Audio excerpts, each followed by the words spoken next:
இந்திய இராணுவத்தில் பணிபுரியும் போது 2 பிள்ளைகளும் ராவி நதியில் தவறி விழுந்து மரித்து விட்டார்கள். பிறகு அவர் மற்றும் அவர் மனைவி பிள்ளைகள் இழந்த துக்கத்தில் என்ன செய்வது என்று தெரியாமல் தவித்துக் கொண்டு இருக்கும்போது இயேசு கிறிஸ்து தரிசனம் கொடுத்து இருவரும் ஆண்டவருக்கென்று ஊழியம் செய்யும்படி அழைக்கப்பட்டார்கள். அவர்கள் செய்து வரும் சத்திய வேத ஆராய்ச்சி ஊழியம் ஆண்டவருடைய கிருபையால் வல்லமையாக நடைபெற்று வருகிறது. அவர்கள் கொடுக்கும் ஆண்டவருடைய வார்த்தையை நாம் கேட்போம்.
ஜெகத்தை ஜெயித்தவரேசு.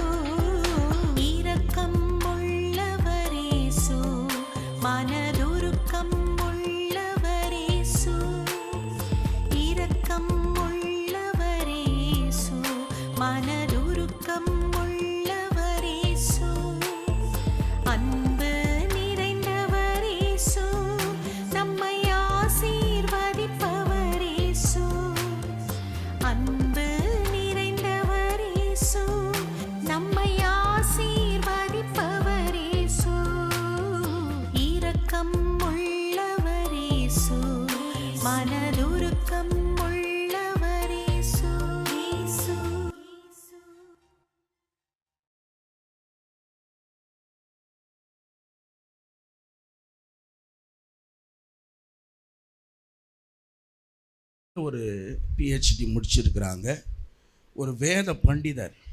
நான் கேட்டு விசாரித்த பொழுது அநேகர்கள் என்னிடத்தில் சொன்னாங்க, பாஸ்டர் அவங்க ஒரு வேத பண்டிதர், ஆழமான சத்தியங்களையும் சீர்தத்துவத்தை குறித்த காரியங்களையும் அவங்க எடுப்பாங்க அப்படின்னு சொன்னாங்க. ஆண்டவர் நாமத்திற்கு மகிமை உண்டாட்டு. ஐயோ நம்ம ஒரு டோலோஸ் பிரேயர் வைப்போமே, அதில் கொண்டு வராது படிச்சேன்னு, ஆனால் வர வைக்கலாம். ஆமென் சொல்லுங்கள். அதனால் ஐயா அவர்களுக்கு நேரடியாக கொடுத்துருவோம், மீதி அப்புறம் பார்த்துருவோம். ஓகேவா? அம்மா வரலன்னு கஷ்டமாக இருக்குதா? இன்னொரு நாளுக்கு அம்மாவை கூட்டின்னு வருவார் ஐயா. அல்லேலூயா சொல்லுங்கள். இன்னொரு நாள் கூட்டிகிட்டு வருவார், நம்ம சேர்ந்து கத்திரமா. ஐயா கரங்களை தட்டி வரவேற்கலாமா? ஆண்டவருடைய பரிசுத்த நாமம் மகிமைப்படுவதாக. இந்த நாளிலே அருமையான ஐயாவை குறித்த ஒரே ஒரு நிமிஷம் ஒரு சின்ன சாட்சி குறித்து நான் உடனே கொடுத்துட்றேன் ஐயா கையில். கிட்டத்தட்ட ஒரு வருஷமாக எங்களுடைய குடும்பத்தோடு ஒரு நல்ல ஆவிக்குரிய ஒரு தகப்பனை எங்களுக்கு கத்தர் கொடுத்துருக்கிறார். நல்ல உறவு முறை. ஏன்னா ஐயாவை குறித்து நாங்கள் சொல்லி தான் ஆகணும். நாங்கள் குடும்பமாக வந்திருக்கிறோம், ஊழியம் செய்கிற பிள்ளைகளாக வந்திருக்கிறோம். இந்த ஒரு வருஷமாக சீசத்துவ பயிற்சியை எங்களுடைய திருச்சபையில் ஐயா அவங்க எடுத்துகிட்டு இருக்கிறாங்க. அடுத்த மாதம் 2ஆம் தேதி அதனுடைய நிறைவு பகுதி, ஒரு வருஷத்தினுடைய அந்த பயிற்சியை நிறைவுபடுத்தி ஜனவரியில் எங்களுக்கு அந்த கிராஜுவேஷன் சர்வீஸ்லாம் கொடுக்குறாங்க. நாங்கள் நிறைய வசனங்களை எப்படி வியாக்கியானம் பண்ணணும், எப்படி தெரிஞ்சுக்கணும், மறைப்பொருட்கள், புதையல்கள், நிறைய ரகசியங்களை ஐயாவுடைய சீசத்துவ பயிற்சி மூலமாக நாங்களும் எங்கள் குடும்பத்தாரும் திருச்சபை மக்களும் கற்றுக்கொண்டோம். நிறைய காரியங்களை நிச்சயமாக எங்கள் வாழ்க்கையில் நாங்கள் கற்றுக்கொண்டோம். அது ஒரு பெரிய விஷயம். அதற்கப்புறமாக நாங்கள் ஜெபம் பண்ணி கொண்டிருந்தோம், ஆண்டவரை ஆராதித்து கொண்டிருந்தோம், ஆண்டவருடைய சமூகத்தில் உபவாசித்து கொண்டிருந்தோம். ஆனால் என்றைக்கு ஊழியக்காரர் நிச்சயமாக எங்களுடைய திருச்சபையில் குடும்பத்தில் அவர் கால் வைத்தாரோ அன்னையிலேருந்து ஒரு ஜெப ஆவி அதிகமாக எங்களை பற்றி பிடிச்சிருச்சு. அதுக்கப்புறமா 12 மணி நேரம் உபவாச ஜெபம். ஆண்டவருடைய தயவில் ஐயா வந்த பிறகு ரெண்டு முறை 12 மணி நேரம் உபவாச ஜெபம். அதுக்கு அடுத்தது அக்டோபர் 20 12 மணி நேரம் உபவாச ஜெபம். நாங்கள் 20 ஃபேமிலியாக டீமாக சென்னை துரைப்பாக்கத்துக்கு போய் நடத்த போகிறோம். 12 மணி நேரம் உபவாச ஜெபம். ஸோ பாருங்கள், அந்த ஆவி எங்களை பற்றி பிடிச்சதுனால அந்த ஜெப ஆவி, விண்ணப்பத்தின் ஆவி, மன்றாட்டின் ஆவி, ரகசியங்களை பகிர்ந்துக்கிற ஆவி, வேத வெளிப்பாடு, சீசத்துவ பயிற்சி, நிறைய அந்த காரியங்களை நாங்கள் கற்றுக்கொண்டதுனால எங்களுக்கு ரொம்ப பிரயோஜனமாக, திருச்சபை மக்களுக்கு ரொம்ப பிரயோஜனமாக இருக்குது. ஸோ வந்து உட்காந்து கொண்டிருக்கிற என்னுடைய மனைவி, என்னுடைய அக்கா மகள், அதே போல் தம்பி ஊழியக்காரர், நாங்கள்லாம் நிறைய காரியங்களை ஐயா மூலமாக, அவருடைய பயிற்சி மூலமாக இன்னும் கற்றுக்கொண்டு வருகிறோம். சாகர வரைக்கும் கற்றுக்கொண்டு தான் இருப்போம். அல்லேலூயா. ஸோ இது ஒரு பெரிய காரியத்தை சாட்சியாக சொல்லணும்னு எனக்கு ஒரு ஏவுதல் இருந்ததுனால தான் ஐயாவுக்கு நான்கிட்ட ஒரு பர்மிஷன் கேட்டேன். நான் சொல்ல போகிறேன் யாருன்னு சொல்லி தான், அவருக்கே தெரியாது, திடீர்னு தான் நான் சொன்னேன். ஏன்னா இதை சொல்லி தான் ஆகணும். ஏன்னா யாம் பெற்ற இன்பம் பெருகை வையகனும் உலகத்தில் இருக்கிற வள்ளலார் பாடிட்டு போயிட்டார்.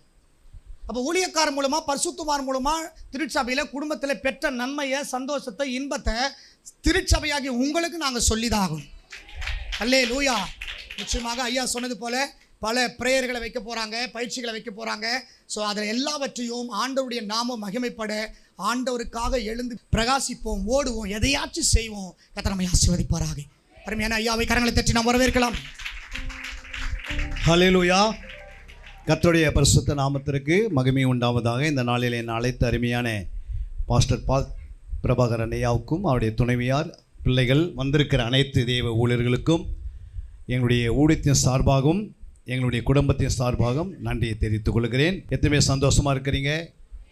நான் என்னை குறித்து சொல்லணும்னா அது ஆண்டவருடைய சாட்சி. அது அல்லேலூயா. நான் ஒரு இந்தியன் ஆர்மியில் ஒரு 40 வருடம் பணி புரிந்திருக்கிறேன். எத்தனை வருஷம்? 40 வருடம் இந்தியன் ஆர்மியில் நாட்டுக்காக என்ன பண்ணியிருக்கிறோம், பணி புரிந்து 18 வயசில் நாங்கள் போய் கிட்டத்தட்ட 60 வயசில் வெளியே வந்தோம். யோசித்து பாருங்கள். 25 வருடம் பரலோகத்துக்காக ஊழியம் செய்து கொண்டிருக்கிறோம். அல்லேலூயா. இதுவரைக்கும் ஒரு 10,000 சீசர்களை உருவாக்க ஆண்டவர் கிருபை செய்திருக்கிறார்.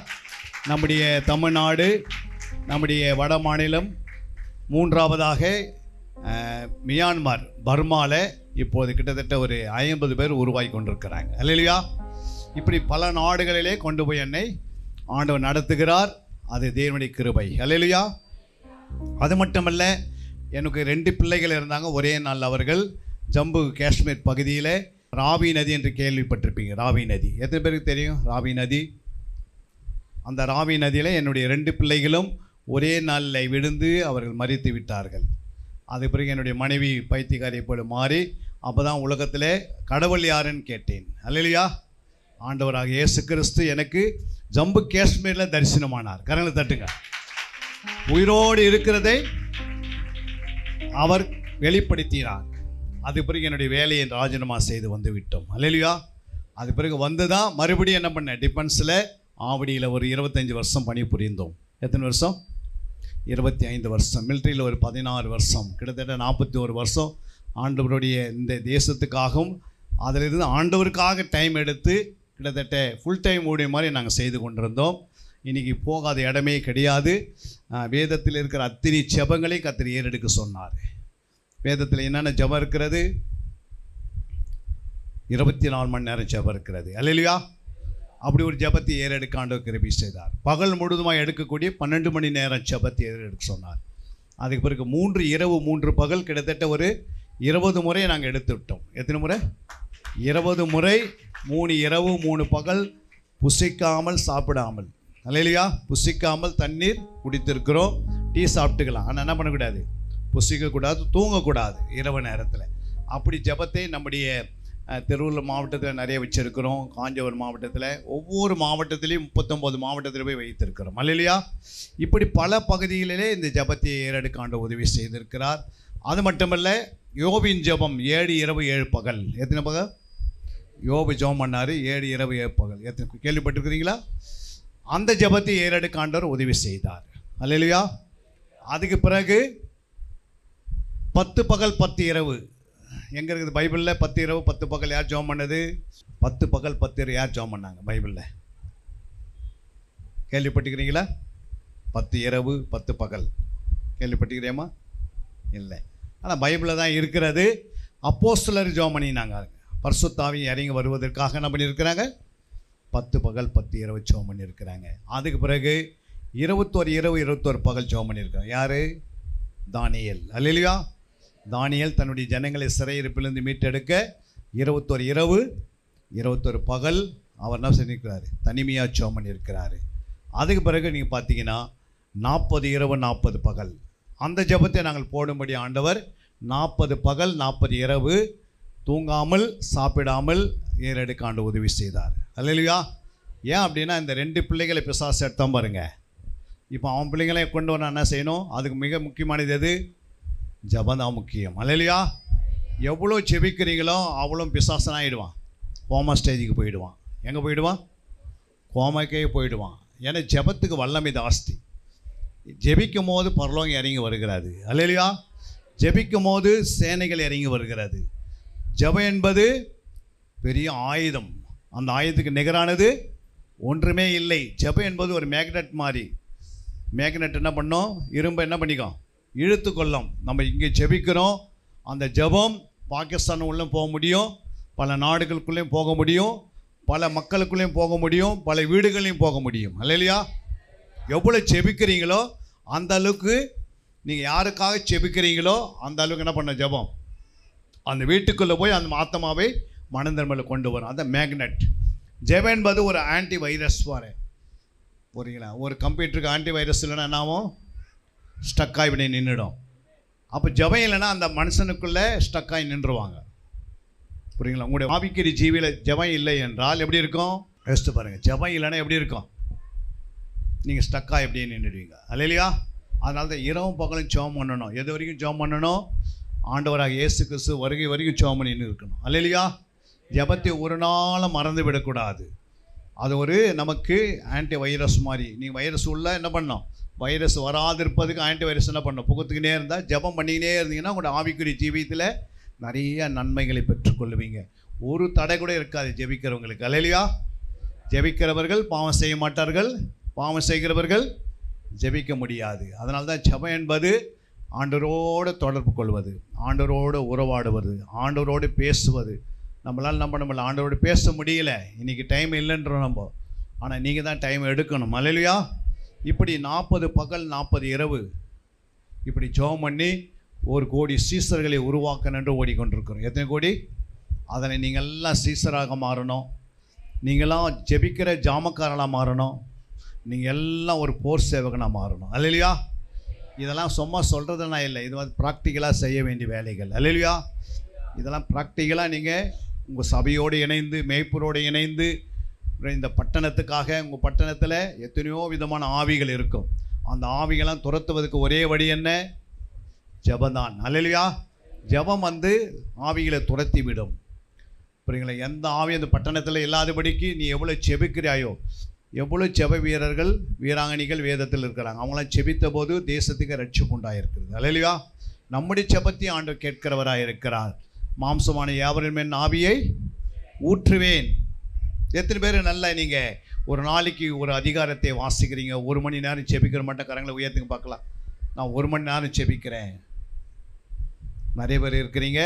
ஒவ்வொருக்குள்ளும் அந்த ஆவி இருக்க வேண்டிய ஜெப ஆவி. அல்லேலூயா. எல்லாருமே 1 மணி நேரம் என்ன பண்ணோம்? ஜெபிக்கணும். ஒரு விசுவாசி கிட்டத்தட்ட எத்தனை மணி நேரம் ஜெபிக்கணும்? 2 ஹவர் 40 நிமிஷம் ஜெபிக்கணும். தசம்பாகம் 24 மணி நேரத்தில் கணக்கு போட்டு பாருங்கள். அதில் 2 மணி நேரம் 40 நிமிடம் ஒரு விசுவாசி ஜெபிக்க வேண்டும். ஒரு விசுவாச சீடனாக மாறும்போது 3 மணி நேரம் ஜெபிக்கணும். எத்தனை மணி நேரம்? ஒரு சீடன் ஒரு உடன் ஊழியக்காரன் மாறும்போது இல்லை மூப்பராக மாறும்போது அவங்க 3 மணி நேரத்துக்கு மேலே ஜெபித்திருந்தால் தான் அவங்க அதில் நிற்க முடியும். அல்லேலூயா. ஒரு பார்ட் டைம் ஊழியக்காரன் 4 மணி நேரம் ஜெபிக்கணும் ஒரு நாளைக்கு. அப்போ தான் அவங்க நிற்க முடியும். அதில் ஒரு ஃபுல் டைம் ஊழியக்காரன் 8 மணி நேரம் நிற்கணும் ஆண்டவர் பாதத்தில். அல்லேலூயா.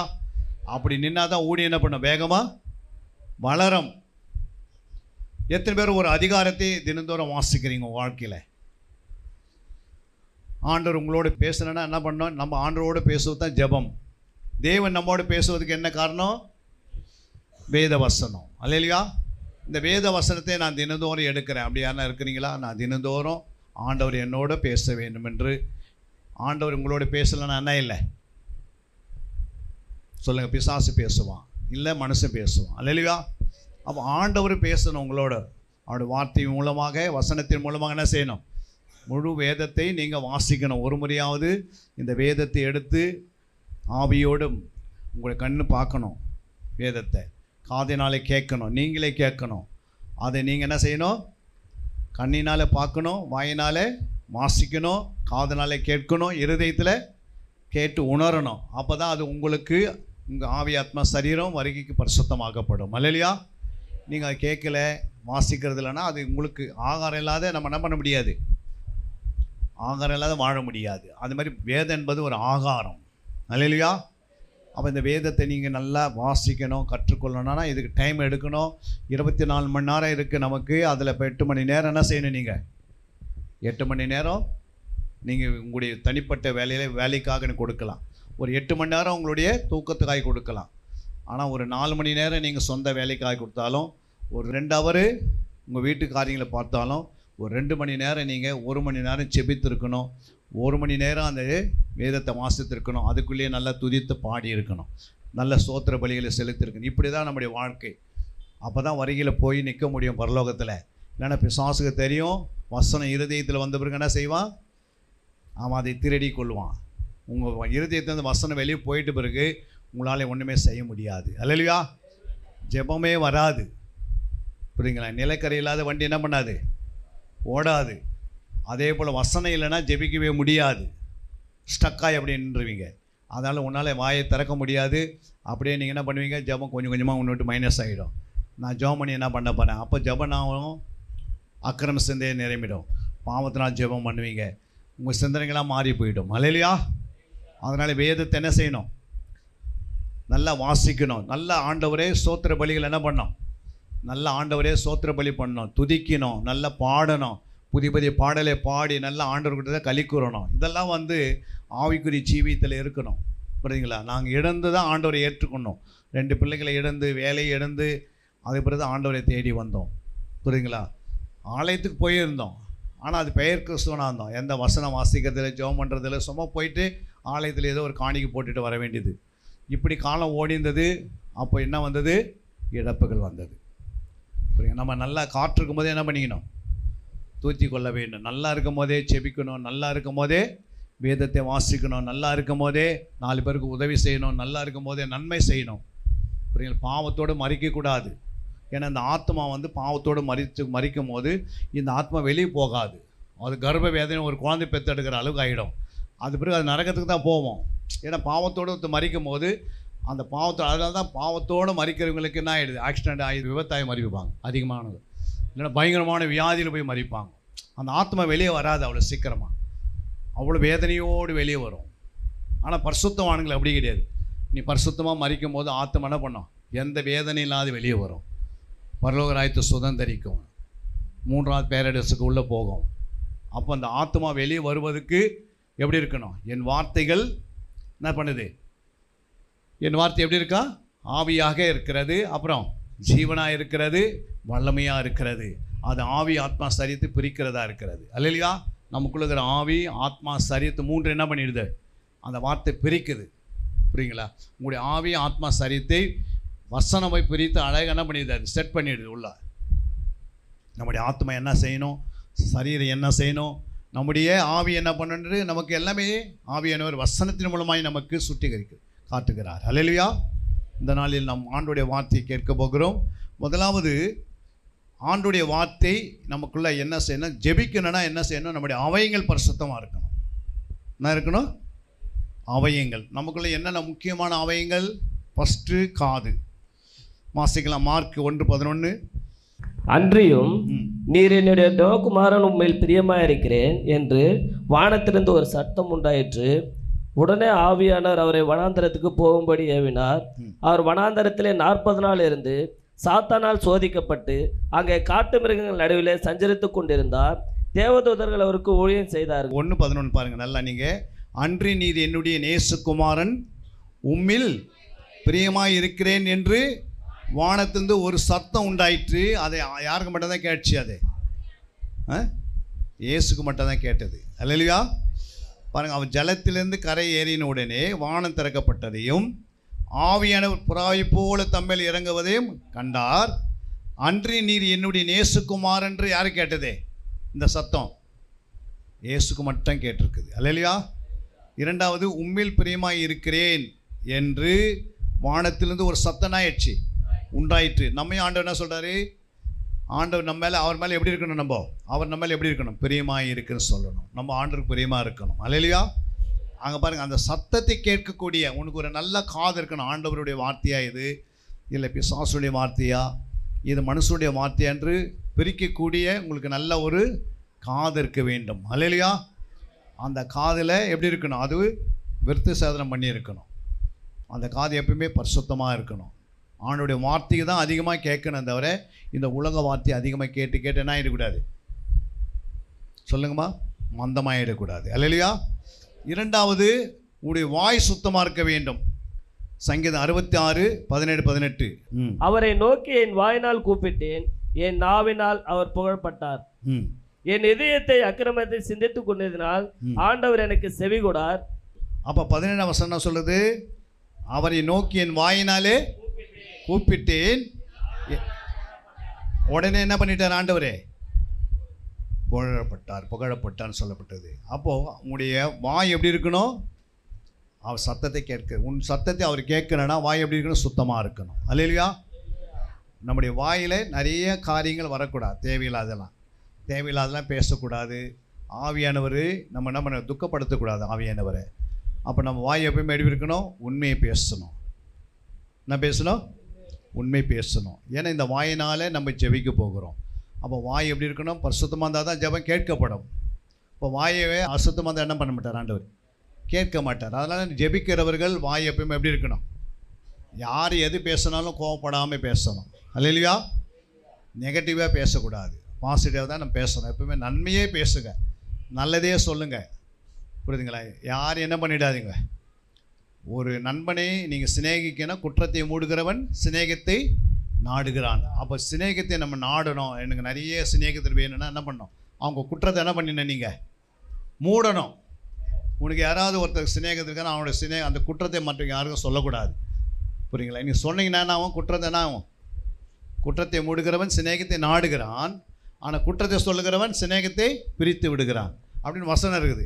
ஆனால் நிறைய நீங்கள் சிநேகத்தை சேர்த்து வச்சுக்கணும். உங்கள் தெருவில் எல்லாருமே நண்பனாக இருக்கணும். புரியுங்களா? ஒரு சத்தம் போட்டால் தெருவுலுக்கிறலாம் வந்து உங்கள்கிட்ட நிற்கணும். நிற்பாலாம் நிற்க மாட்டாங்களா? புரியலுமா? அந்த விதவை வீட்டில் இப்போ எலியா சொல்கிறாரு, போய் நீ எல்லாருடைய பாத்திரத்தை வாங்கினுவான்றாங்க. அப்போ எல்லாருக்குள்ளேயும் என்ன ஆச்சு? எல்லா வீட்டுக்கு போகிறாங்க, பாத்திரம் கொடுத்தாங்களா கொடுக்கலையா? கொடுத்தாங்க. அதுக்கு என்ன காரணம்?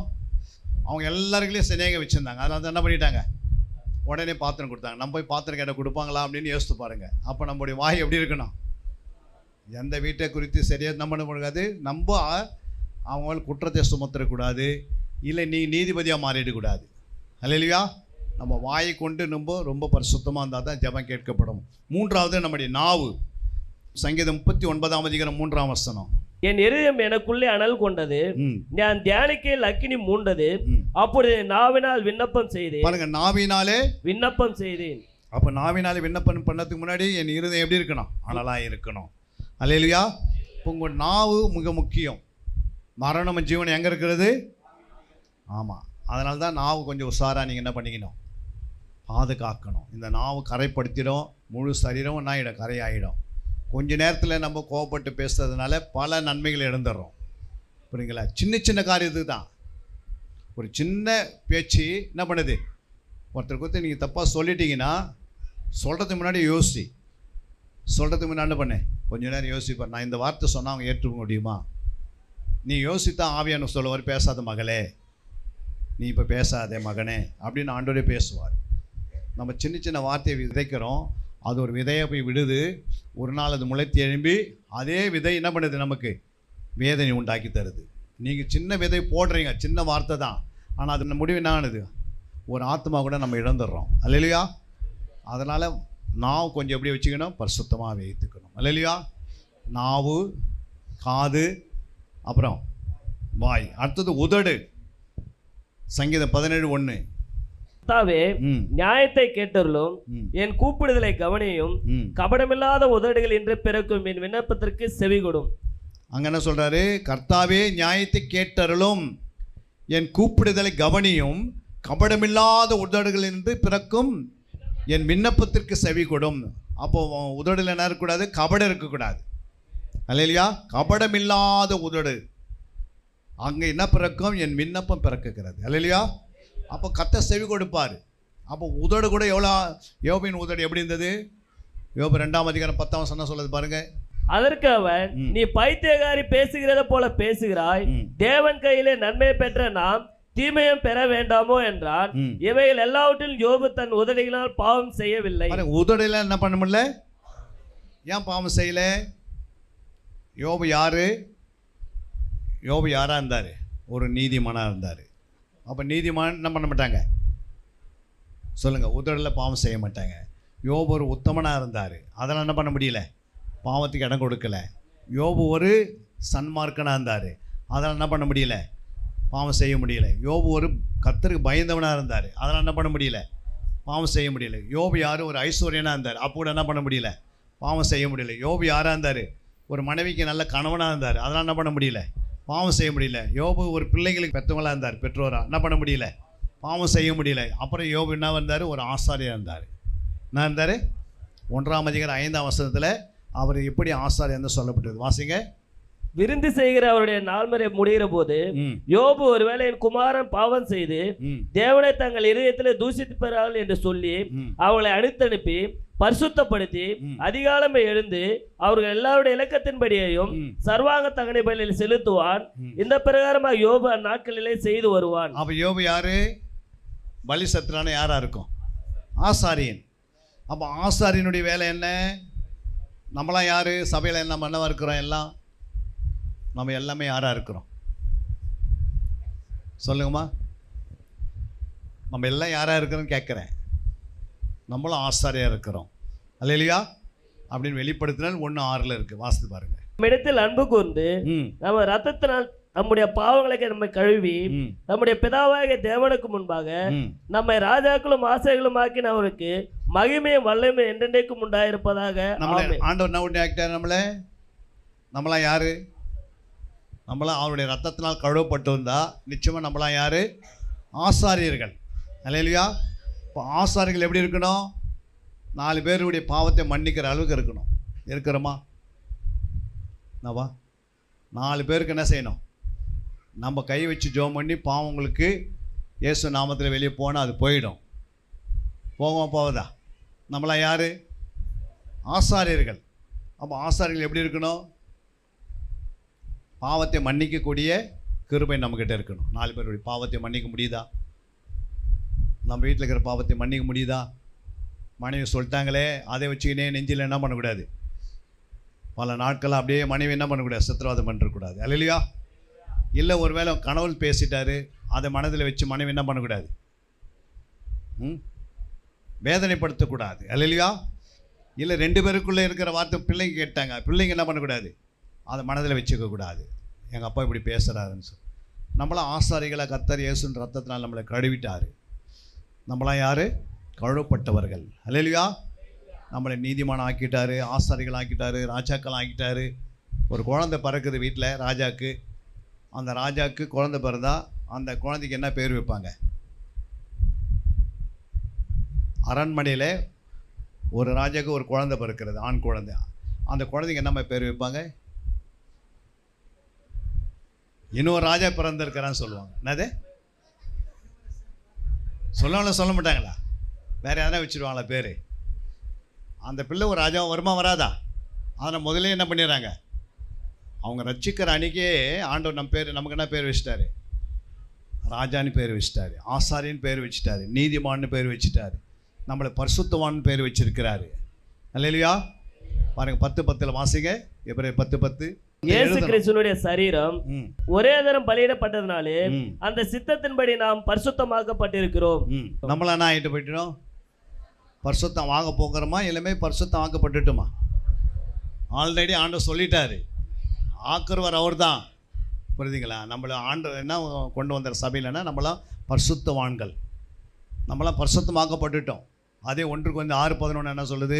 உங்களில் சிலர் இப்படிப்பட்டவர்களா இருந்தீர்கள், ஆயினும் கர்த்தராகிய இயேசுவின் நாமத்தினாலும் நமது தேவனுடைய ஆவினால கழுவப்பட்டீர்கள், பரிசுத்தமாக்கப்பட்டீர்கள், நீதிமான்களாக்கப்பட்டீர்கள். நம்ம என்ன ஆகிட்டோம்? இப்போ நீதிமானா ஆக்கப்பட்டோம். இப்போ நம்மளாம் யாரு?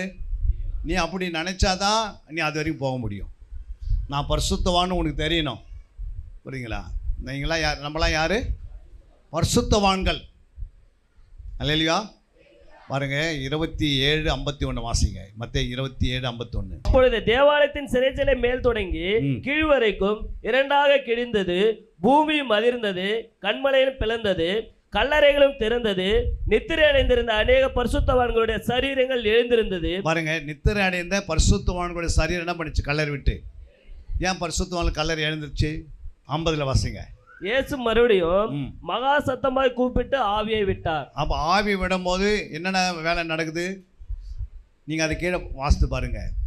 1 பரலோகம் திறக்குது, கண்மலையும் பிளக்குது, அப்புறம் கல்லறை திறந்தது, நித்திரை அடைந்த பரிசுத்தவான்கள் எழுந்திருந்தார்கள். அப்புறம் மகா பரிசுத்த ஸ்தலத்தில் அந்த திரைசையில் என்ன பண்ணுது? மேலிருந்து கீழ் வரை கிழியுது. இதெல்லாம் பாருங்க, ஒரு ஆவி விட்டாவே என்ன நடக்குது? ஆண்டுடைய ஆவிக்கு எவ்வளோ வல்லம் இருக்குது. அவர் விட்டு ஆவி போனால் என்ன ஆகுது? அவருக்குள்ள இந்த ஆவி வெளியே வரும்போது பூமியால் என்ன பண்ண முடியல? அமைதியாக இருக்க முடியல. கல்லறையில் இருக்கிற பரிசுத்தவான்கள் எல்லாம் எழுமி வேலையும் நிற்கிறாங்களா நிற்கலையா? இப்போ பரிசுத்தவான்கள் பூமியில் இருக்க முடியல, கல்லறைக்குள்ளே இருக்க முடியல. அந்த கல்லறை இருக்கிற எல்லா பரிசுத்தவான்களையும் எழுப்பி நிற்கிறாங்க. அப்போ நம்மலாம் பரிசுத்தவானாக இருக்கிறோம்னா ஆண்டோடைய வரிகள் என்ன பண்ணுவோம்? நம்ம பூமியில் இருக்க முடியுமா? அவர் வரும்போது நம்ம மறுமாடிஞ்சிருவோம். அப்போ பரிசுத்தமாக இருக்கிறதா என்ன பண்ண முடியும்? மறுமாடைய முடியும். பரிசுத்தம் இல்லைன்னா நீ அடைய முடியாது. அப்போ பரிசுத்தத்தை காத்துக்கொள்ளணும். அதை தான் இயேசு என்ன சொல்லிட்டு போனார்? இதோ நான் சீக்கிரமாக வருகிறேன் அப்படி சொல்லிட்டு என்ன சொல்லிட்டாரு? பரிசுத்தமாக இருக்கிறவர்கள் இப்போ ஏற்கனவே நீ பரிசுத்தமாக இருக்கிறீங்க, ஆனால் என்ன பண்ணியிருக்கணும்? இன்னும் பரிசுத்தத்தை தான் நீ நாடனை தவிர இன்னும் கீழே போய் நிற்கக்கூடாது. ஆல்ரெடி பரிசுத்தவான்கள், நம்ம எல்லாமே பரிசுத்தவான்கள் தான். ஆனால் அந்த பரிசுத்தத்தை என்ன பண்ணிக்கணும்? காத்துக்கொள்ளணும். என்ன பண்ணணும்? உன் பணத்தை நீ காத்துக்கொள்ளணும். அதிக வேலை செய்ய பணம் வந்து அந்த பணம் நிற்கும். ஆனால் நீ வேலையை விட்டு நின்றுட்டு என்ன பண்ண முடியாது? பணம் இருக்க தான் போயிடும். அது மாதிரி நீ கஷ்டப்படா, நீ பரிசுத்தத்து மேல் பரிசுத்தத்தை இன்னும் பரிசுத்தத்துக்கு ஓடி இருந்தால் இருக்கிற பரிசுத்தை காத்துக்கொள்ளலாம். ஆனால் இருக்கிற பரிசுத்தத்தை நீங்கள் என்னை விட்டுட்டீங்கன்னா என்ன பண்ணாது? தன்னை விட்டு போயிடும். ஒரு அசுத்தம் வந்தால் தன் பரிசுத்தம் என்ன பண்ணிவிடும்? போயிடும். ஆண்டவர் நம்மை பரிசுத்தப்படுத்திட்டாரு, எழுதிட்டாரு ஜீவ புஸ்தகத்தில். இனிமேல் நீங்கள் யார்? இந்த ஆலயத்தில் என்ன இருக்கிறீங்க? நீதிமானாக இருக்கிறீங்க, பரிசுத்தவான்களாக இருக்கிறீங்க, ஆசாரிகளாக இருக்கிறீங்க, ராஜாக்களாக இருக்கிறீங்க. அல்லேலூயா. அப்புறம் நீங்கள் என்ன இருக்கிறீங்க? யோவான் 1:12 அவருடைய நாமத்தின் மேல் விசுவாசம் உள்ளவர்களாய் அவர்களை ஏற்றுக்கொண்டவர்கள் எத்தனை பேர்களோ அத்தனை பேர்களும் தேவனுடைய பிள்ளைகளாகும்படி அவளுக்கு அதிகாரம் கொடுத்தார். இப்போ நம்மளாம் யாரு? இப்போ தேவனுடைய பிள்ளைகள். அப்போ தேவனுடைய பிள்ளைகள் எப்படி இருக்கணும்? தேவனை போல இருக்கணும். எப்படி இருக்கணும்? தேவன் எப்படி இருக்கிறாரு? பரிசுத்தமாக இருக்கிறார். நம்ம எப்படி இருக்கணும்? பரிசுத்தமாக இருக்கணும். அப்போ தான் ஜெபலாம் கேட்கப்படும். அப்போ நம்ம தேவனுடைய பிள்ளைகள் என்று பெயரை வாங்கிட்டோம். அப்போ தேவன் பரிசுத்தமாக இருக்கிறதுனால நாமும் பரிசுத்தமாக இருக்கணும். அல்லேலூயா. தேவனுடைய ஐஸ்வர்யெல்லாம் யாருக்கு கொடுத்தார்? ஆண்டவர் அவருடைய பிள்ளைகளுக்கு கொடுத்திருக்கிறாரு. அல்லேலூயா. வாசிங்க அந்த வசனத்தை. ஏசாயா 61:6. நீங்களோ கர்த்தரின் ஆசாரியர் என்று சொல்லப்படுவீர்கள், உங்கள் நம்முடைய தேவனுடைய பணிவிடைக்காரர் என்பார்கள். நம்மளாம் யாரு? தேவனுடைய பணிவிடைக்காரர்கள். நம்மளாம் பணிவிடைக்காரர்கள். ஏற்கனவே ஆசாரிகள் இருந்துட்டோம். இப்போ யாரா இருக்கிறோம்? பணிவிடைக்காரர்கள். இப்போ நம்ம எல்லாம் பணிவிடைக்காரனா இந்த ஆலயத்தில் என்ன வேலை இருந்தாலும் நம்ம தான் செய்யணும். ஒருவருக்கு ஒருவர்னா இருக்கக்கூடாது. நீ செய்யணும் நான் செய்யணும் அப்படிலாம் கிடையாது. நம்ம எல்லாம் யாரு? பணிவிடைக்காரர். பணிவிடைக்காரர் எல்லாமே பணிவிடை செய்யணும். புரியுதுங்களா? இதில் ஐயோ எங்கள் பாஸ்டர் அவரை தான் வேலை வாங்குறாரு இவர் அப்படின்னு சொல்லவே கூடாது. நம்ம எல்லாம் பணிவிடைக்காரர்கள் வேலை என்ன? அந்த ஆலயத்தில் நடக்கிற எல்லா வேலையும் யார் பார்க்கணும்? நாம் தான் செய்யணும். அந்த சபையில் இருக்கிற பரிசுத்தவான்கள் தான் பார்க்கணும். நீங்கள் எல்லாம் பரிசுத்தவானாக இருக்கிறீங்க. அடுத்தது என்ன சொல்கிறாரு? நீங்கள் ஜாதிகளின் செல்வத்தை அனுபவித்து பாருங்க. இந்த ஊரில் நிறைய ஜாதிகள் இருக்கிறாங்க. பெரிய பெரிய ஜாதிகள்லாம் இருக்கிறது இருக்கா இல்லையா? அவங்களாம் நிறைய செல்வம் வச்சுருக்கிறாங்க. அந்த செல்வத்தை என்ன பண்ண? நம்ம செல்வத்தை பாருங்க என்ன பண்ணா? அனுபவிக்கணும். எப்படி அனுபவிக்க? அவங்க ரட்சிக்கப்பட்டு சபையில் கொண்டு வரணும். யார் கொண்டு வர்றது? நம்ம இங்கே பரிசுத்த ஜாதியில் கலக்கணும். அவங்க நம்மளாம் யார்? பரிசுத்த ஜாதியில் இருக்கிறோம். கிறிஸ்துவின் ஜாதி பரிசுத்த ஜாதி. அல்லேலூயா. இந்த பரிசுத்த ஜாதிக்குள்ள அவன் பெரிய பெரிய ஜாதி உள்ளவராக என்ன பண்ணோம்? உள்ளே வரணுன்னா அவங்கக்கிட்ட நிறைய என்ன இருக்குது? செல்வம் இருக்கிறது, நிறைய லேண்ட் இருக்கிறது. புரியுதுங்களா? நம்ம அவங்கள பார்த்து அந்த லேண்டை பார்த்து போயின்னுக்கிறோம் தவிர அவங்களுக்காக என்ன பண்ணுறதில்ல? ஜெபம் பண்ணுறதில்ல. அதனால் அவங்க ரட்சிக்கப்படுறதும் இல்லை. அல்லேலூயா. நமக்கு என்ன டார்கெட்டுன்னா அவங்களுக்கெல்லாம் நம்ம ஜெபம் பண்ணணும். அவங்கக்கிட்ட என்ன இருக்குது? செல்வம் இருக்கிறது. அடுத்தது அவர்கள் மகிமையை கொண்டு மேன்மை பாராட்டுவீர்கள். உங்கள் வெக்கத்துக்கு பதிலாக இரட்டத்தனையாக பலன் வரும். இலச்சைக்கு பதிலாக தங்கள் பாகத்தில் சந்தோஷப்படுவார்கள். அது நிமித்தம் தங்கள் தேசத்தில் இரட்டிப்பான சுதந்திரம் அடைவார்கள். பாருங்க, தேசத்திலே இரட்டிப்பான சுதந்திரம் நமக்கு. நித்திய மகிழ்ச்சி அவர்களுக்கு உண்டாகும். நித்திய மகிழ்ச்சி நமக்கு என்ன பண்ணோம்? உண்டாகும். அப்போ தேசத்தில் உள்ள எல்லா ஜாதிகளுக்கிட்ட இருக்கிற பணம்லாம் யாருக்கிட்ட வரும்? நம்மக்கிட்ட வரணும்னா நம்ம என்ன செய்யணும்? ஒரு பணிவிடை வேலை செய்யணும், ஒரு ஆசாரியுடைய வேலை செய்யணும். அதனால தான் 61:6 சொல்கிறாரு, நீங்கள் ஆசாரியர்கள். புரியுங்களா? நம்ம யாருன்னு ஃபஸ்ட்டு நமக்கு தெரியணும். நம்ம ரட்சிக்கப்பட்டுட்டோம், இன்னும் அப்படியே விசுவாசி அவிசுவாசி அற்ப விசுவாசின்னு சொல்லி பழக்கமாயிடுச்சு. அல்லேலூயா. நம்ம யார்? நம்மலாம் பரிசுத்தவான்கள். அந்த மாதிரி ஒரு எண்ணம் உனக்குள்ளே இருந்தால் தான் நீ பெரிய பெரிய காரியத்தை செய்ய முடியும் ஆண்டவருக்காக. நான் ஒரு நீதிமான். ஆண்டவர் என்னை அவருடைய ரத்தத்தில் என்ன பண்ணிட்டாரு? அவருடைய ஆவினாலே என்னை கழுவி என்னை நீதிமானம் ஆக்கியிருக்கிறான்று 1 கொரிந்தியர் 6:11 நம்ம வாசிக்கிறோம். அப்போ 1 கொரிந்தியர் 6:11 அவருடைய ஆவியினால் நாமத்தினால் நம்ம கழுவப்பட்டிருந்து நம்ம நீதிமானம் ஆக்கப்பட்டுட்டோம். இப்போ நம்ம எல்லாம் என்ன இருக்கிறோம்? நீதிமானாக இருக்கிறோம். அவரை விசுவாசிக்கும் போது நம்ம நீதிமானாக மாறிட்டோம். அல்லேலூயா. அப்போ நம்ம என்ன செய்யணும்? அப்போஸ்தலர் 2:40 சொல்லப்பட்டிருக்கு, இன்னும் அநேக வார்த்தைகளாலும் சாட்சி கூறி மாறுபாடுள்ள இந்த சந்ததியை விட்டு விலகி உங்களை ரட்சித்துக் கொள்ளுங்கள் என்று புத்தி சொன்னான். பாருங்க, மாறுபாடா உள்ள சந்ததி உலகத்தில் இருக்கும். அந்த மாறுபாடான சந்ததிக்குள்ள நீங்க என்ன இருக்கக்கூடாது? விட்டு விலகிடணும். புரியுங்களா? மாறுபாடான சந்ததிக்குள்ள நீங்க ஐக்கியமா இருந்தா என்ன நடக்கும்? உங்களுடைய பரிசுத்தம் போயிடும். புரியுங்களா? உங்க பரிசுத்தத்தை நீங்க காத்துக்கணும்னா மாறுபாடான உள்ள சந்ததி விட்டு என்ன பண்ணிக்கணும்? உங்களை விலக்கி உங்களை ரட்சித்து கொள்ளணும். ஒவ்வொரு சின்ன காலம் உங்களை ரட்சித்து கொள்ளணும். அவங்களோட ஐக்கியம் கொள்ளக்கூடாது, ஆனால் அன்பு கூறணும். என்ன செய்யணும்? அன்பு என்ன பண்ணோம்? நற்கிரியை செய்யும், உதவி செய்யும், தான தர்மம் பண்ணும், நல்ல கிரிகளை பேசும், நல்லது பேசும். அன்பு. அப்போ கிறிஸ்துவின் அன்பு உங்களுக்குள்ளே இருந்தால் நீங்கள் என்ன பண்ணுவீங்க?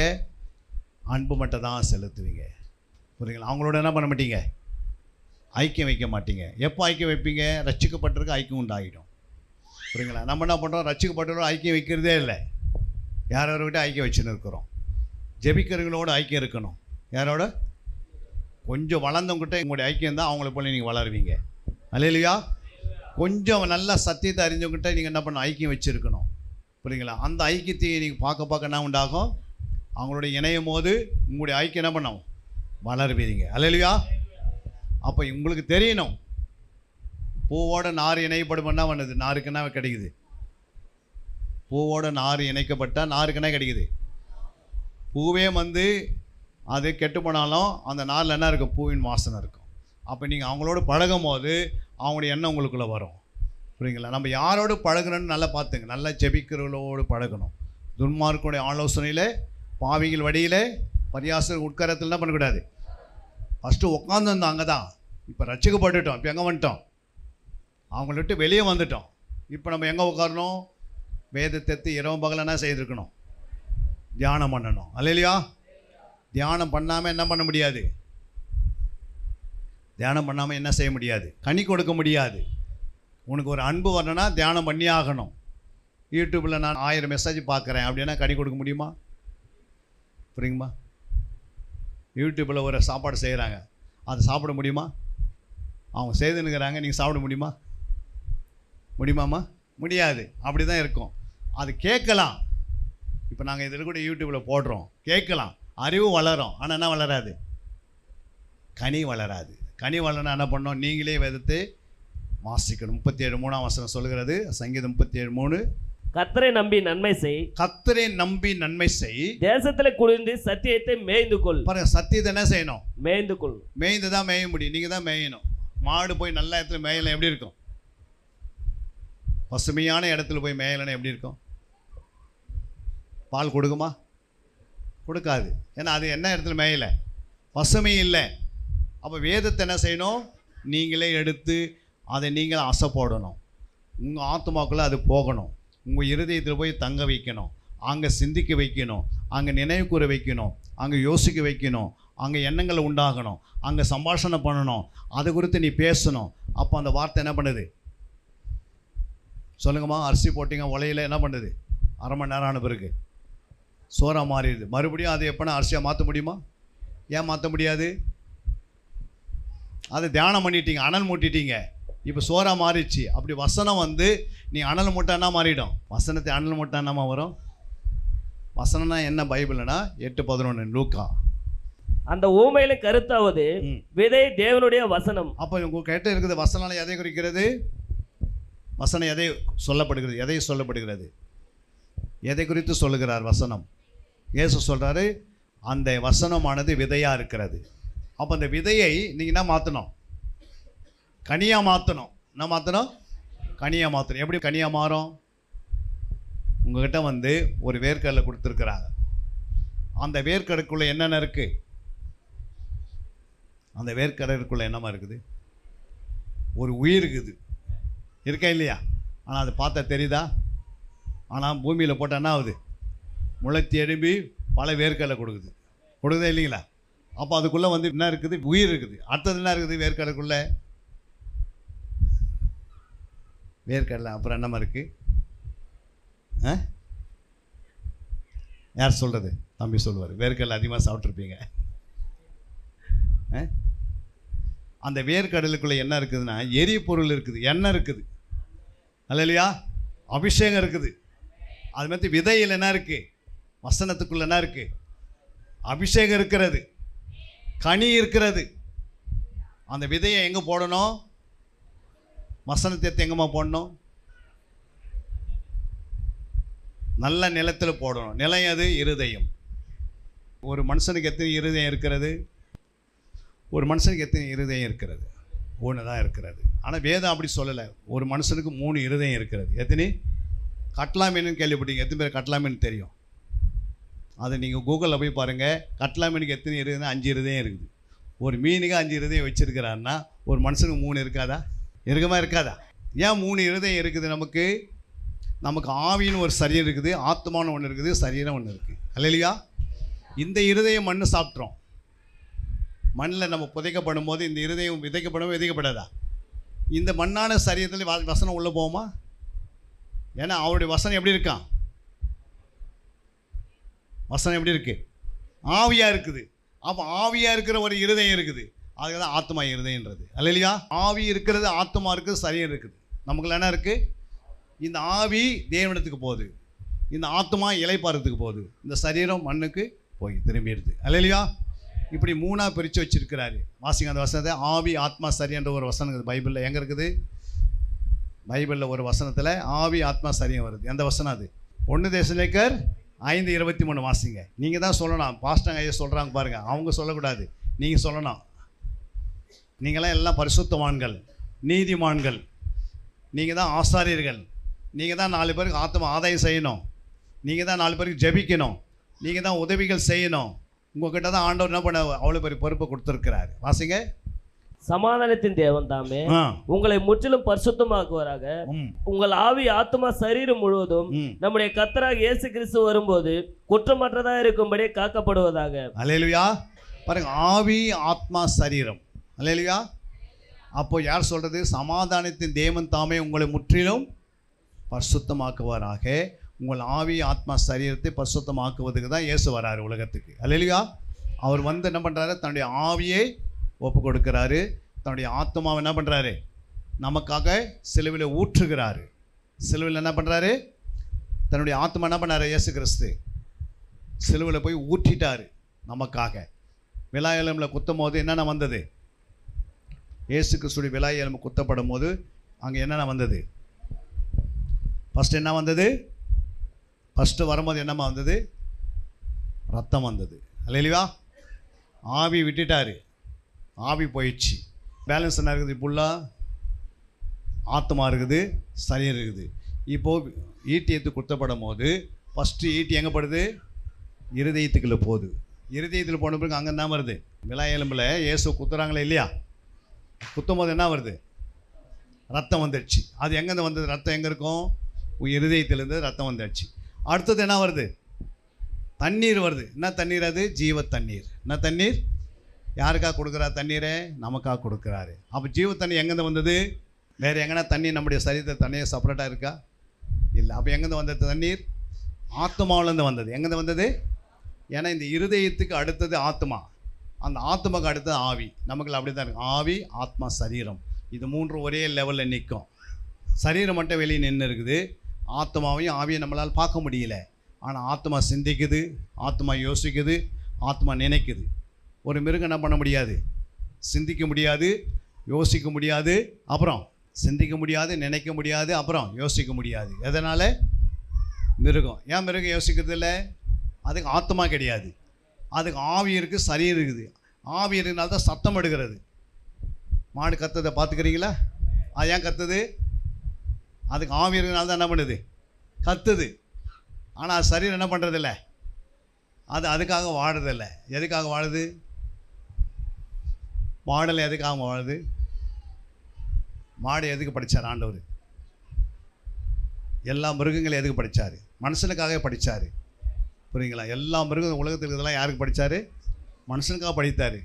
ஆனால் மனுஷன் எதுக்கு படித்தார்? ஆண்டவருக்காக படித்தார். அவருக்காக மனுஷனை படிச்சிக்கினார், மீதெல்லாம் மனுஷனுக்காக படித்தார். அது ஆண்டு கொள்ளுங்கன்னு சொன்னார். ஹல்லேலூயா. இதெல்லாம் என்ன பண்ணீங்க நீங்கள்?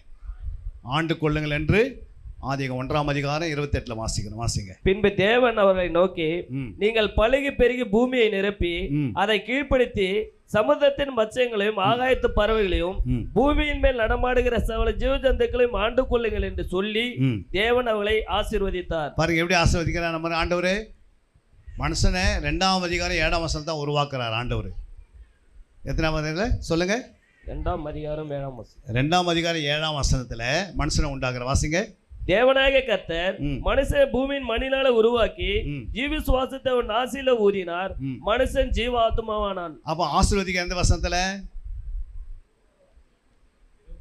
மனுஷனை உண்டாக்குறதுக்கு முன்னாடியே கர்த்தர் மனுஷன் என்ன பண்றாரு? என்னென்ன ஆசீர்வாதம் பிள்ளைகளை உண்டாக்கிட்ட பிறகு ஆசீர்வாதத்தை தேடுறோம். புரியுங்களா? மனுஷன் தன் பிள்ளைகளை உண்டாங்கின பிறகு என்ன பண்றோம்? ஆசீர்வதிக்கிறாங்களா? உடனே உண்டாகின பிறகு எங்கே வேலைக்கு சேர்க்கறது, எங்கே படிக்க வைக்கிறது, எல்லாமே அப்போ தான் தேடுறோம். ஆனால் ஆண்டவர் பாருங்கள், ஒரு மனுஷனை உண்டாக்கிறதுக்கு முன்னாடியே மனுஷனுக்கு என்ன பண்ணுறாரு? அவங்க எப்படி இருக்கணும்னோ, எப்படி இருக்கணுமா? 1:28 என்னது? பலுகி பெருகி பூமியை நிரப்பி அதை கீழ்ப்படுத்தி அதை என்ன பண்ணுங்க, கீழ்ப்படுத்தி சமுத்திரத்தின் மச்சங்களையும் சமுத்திரத்தில் இருக்கிற மீன்களையும் ஆகாயத்து பறவைகளையும் பறவைகளாம் எடுத்து பூமியில் நடமாடுகிற சகல ஜீவ ஜந்துக்களையும் ஜீவ தந்துக்களையும் ஆண்டு கொள்ளுங்கள் என்று எல்லாத்தையும் ஆண்டு கொள்ளுங்கள். தேவன் அவளை ஆசீர்வதித்தார். தேவன் உன்னை ஆசீர்வதித்தார். எப்படி ஆசீர்வதிக்கிறார் பாருங்க. நமக்கு தெரியணும் எவ்வளோ ஆண்டவர் எவ்வளோ நல்லவர். புரியுங்களா? நம்மளை உண்டாக்கத்துக்கு முன்னாடியே நம்முடைய ஆசீர்வாதம் முன்னாடி வைக்கிறாரு. ஆனால் நம்ம இன்னும் எப்படி இருக்கிறோம்? ஆண்டு கொள்ளாமையே இருக்கிறோம். அனுபவிக்காது இருக்கிற எத்தனையோ பேர் என்ன பண்ண, சில பொருட்டை சாப்பிட முடியல. புரியுங்களா? சில பழத்தை வாங்கி சாப்பிட முடியாது, காசு இல்லை. ஏன்னா அது அவ்வளோ விலையாக இருக்குது. ஆனால் நம்மளுக்கு ஆண்டு என்ன பண்ணார், எல்லாத்தையும் ஆண்டு கொள்ளுன்னு சொன்னார். அப்படி சொல்லிட்டு 2ஆம் அதிகாரம் 7ஆம் வசனம் தான் மனுஷனே தேவன் உண்டாக்குறாரு. இப்போ வாசிங்க ஏசாயா 53:12. அவர் தம்முடைய ஆத்துமாவை மரணத்தில் ஊற்றி. பாருங்க, ஆத்மா எங்க ஊற்றுகிறாரு? மரணத்தில் ஊற்றி. பாருங்க, ஆத்மாவை மரணத்திலே ஊற்றுகிறார். அக்கிரமக்காரில் ஒருவராக எண்ணப்பட்டார். அநேகருடைய பாவத்தை தாமே சுமந்தார். அக்கிரமக்காரருக்காக வேண்டிக் கொண்டது நிமித்தம் அநேகரை அவருக்கு பங்காக கொடுப்பேன் என்று பலவான்களை அவர் தமக்கு கொள்ளையாக பங்கிட்டுக் கொள்வார். அல்லேலூயா. ஆத்மாவை எங்க ஊற்றுகிறாரு சொல்லுங்க? ஆத்மாவை மரணத்தில் ஊற்றுகிறாரு. புரியுங்களா? ஆத்மாவுக்குள்ள என்ன இருக்கும்? நம்ம ஆத்மாவுக்குள்ள என்னமா இருக்கும்? இந்த வசனம்லாம் ஆத்மாவுக்குள்ள இருக்கணும். அல்லேலூயா. ஏன்னா மாம்சம் ஆத்மா என்ன பண்ணாது? மாம்சம் வசனத்தை புசிக்காது. அது பால் குத்த பிடிக்கும், சாப்பாடு பட்டா சாப்பிடும் மாம்சம். ஆனால் அது என்ன பண்ணாது? வசனத்தை புசிக்காது. ஆனால் வசனம் எங்கே போகணும்? உன்னுடைய ஆத்மா இருதயத்துக்குள்ளே போகணும். அல்லேலூயா. அங்கே தான் அந்த ஆத்மா இருதயத்தில் தான் தியானம் இருக்கிறது. சங்கீதம் 39:3 படி என் இருதயம் எனக்குள்ள அனல் கொண்டது. பாருங்க, இருதயம் என்ன பண்ணோம்? அனல் கொண்டது. அப்போ இந்த இருதயம் எப்படி இருக்குது? நம்ம இருதயம் இது அனல் இல்லாத இருக்குது. இது 24 மணி நேரம் ஓடின்னு இருக்குது. புரியுங்களா? ஆனால் அந்த இருதயம் என்ன பண்ணுது? அனல் கொண்டது. நான் தியானிக்கையில் அக்கினி மூண்டது. நீங்கள் யாரெல்லாம் வேதத்தை தியானிக்கிறீங்களோ உங்களுடைய தியானம் பண்ணும்போது உங்கள் இருதயம் என்ன மாறிடுது? அக்னியாக மாறுகிறது. அல்லேலூயா. அப்போ அக்னியா மாறுகிற அந்த இருதயம் என்ன மாறுது? அடுத்தது அப்பொழுது நாவினால் விண்ணப்பம். அப்போ தானாவே நீங்க விண்ணப்பம் பண்ண ஆரம்பிச்சிடுறீங்க. நீங்க பண்ண மாட்டீங்க, தானாவே விண்ணப்பம் வந்துடுது. அல்லேலூயா. அல்லேலூயா.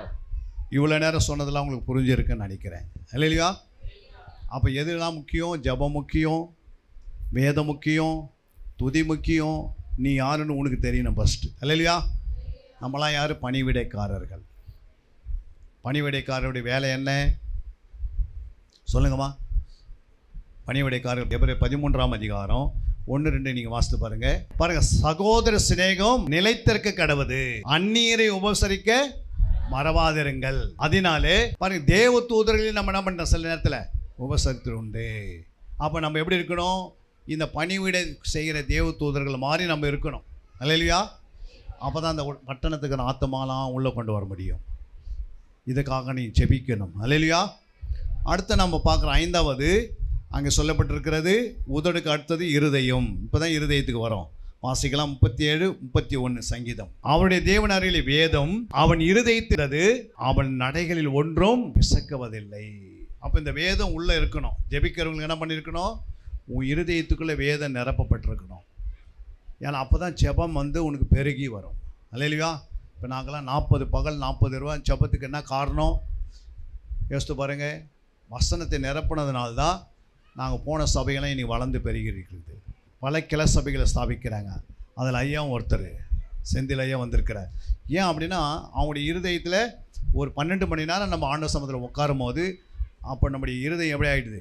வசனத்தை கேட்டுனே இருக்கிறீங்க, ஜெபம் பண்ணினே இருக்கிறீங்க, அப்புறம் துதித்து பாடினே இருந்து நம்ம அந்த 12 மணி நேரம் நடத்தும் போது போகிறதே தெரியாது. 12 மணி நேரம் அவ்வளோ வேகமாக என்ன பண்ண அந்த நாள் போயிடும். ஆனால் நீங்கள் அனல் முள்ளலாம் மாறிடுங்க.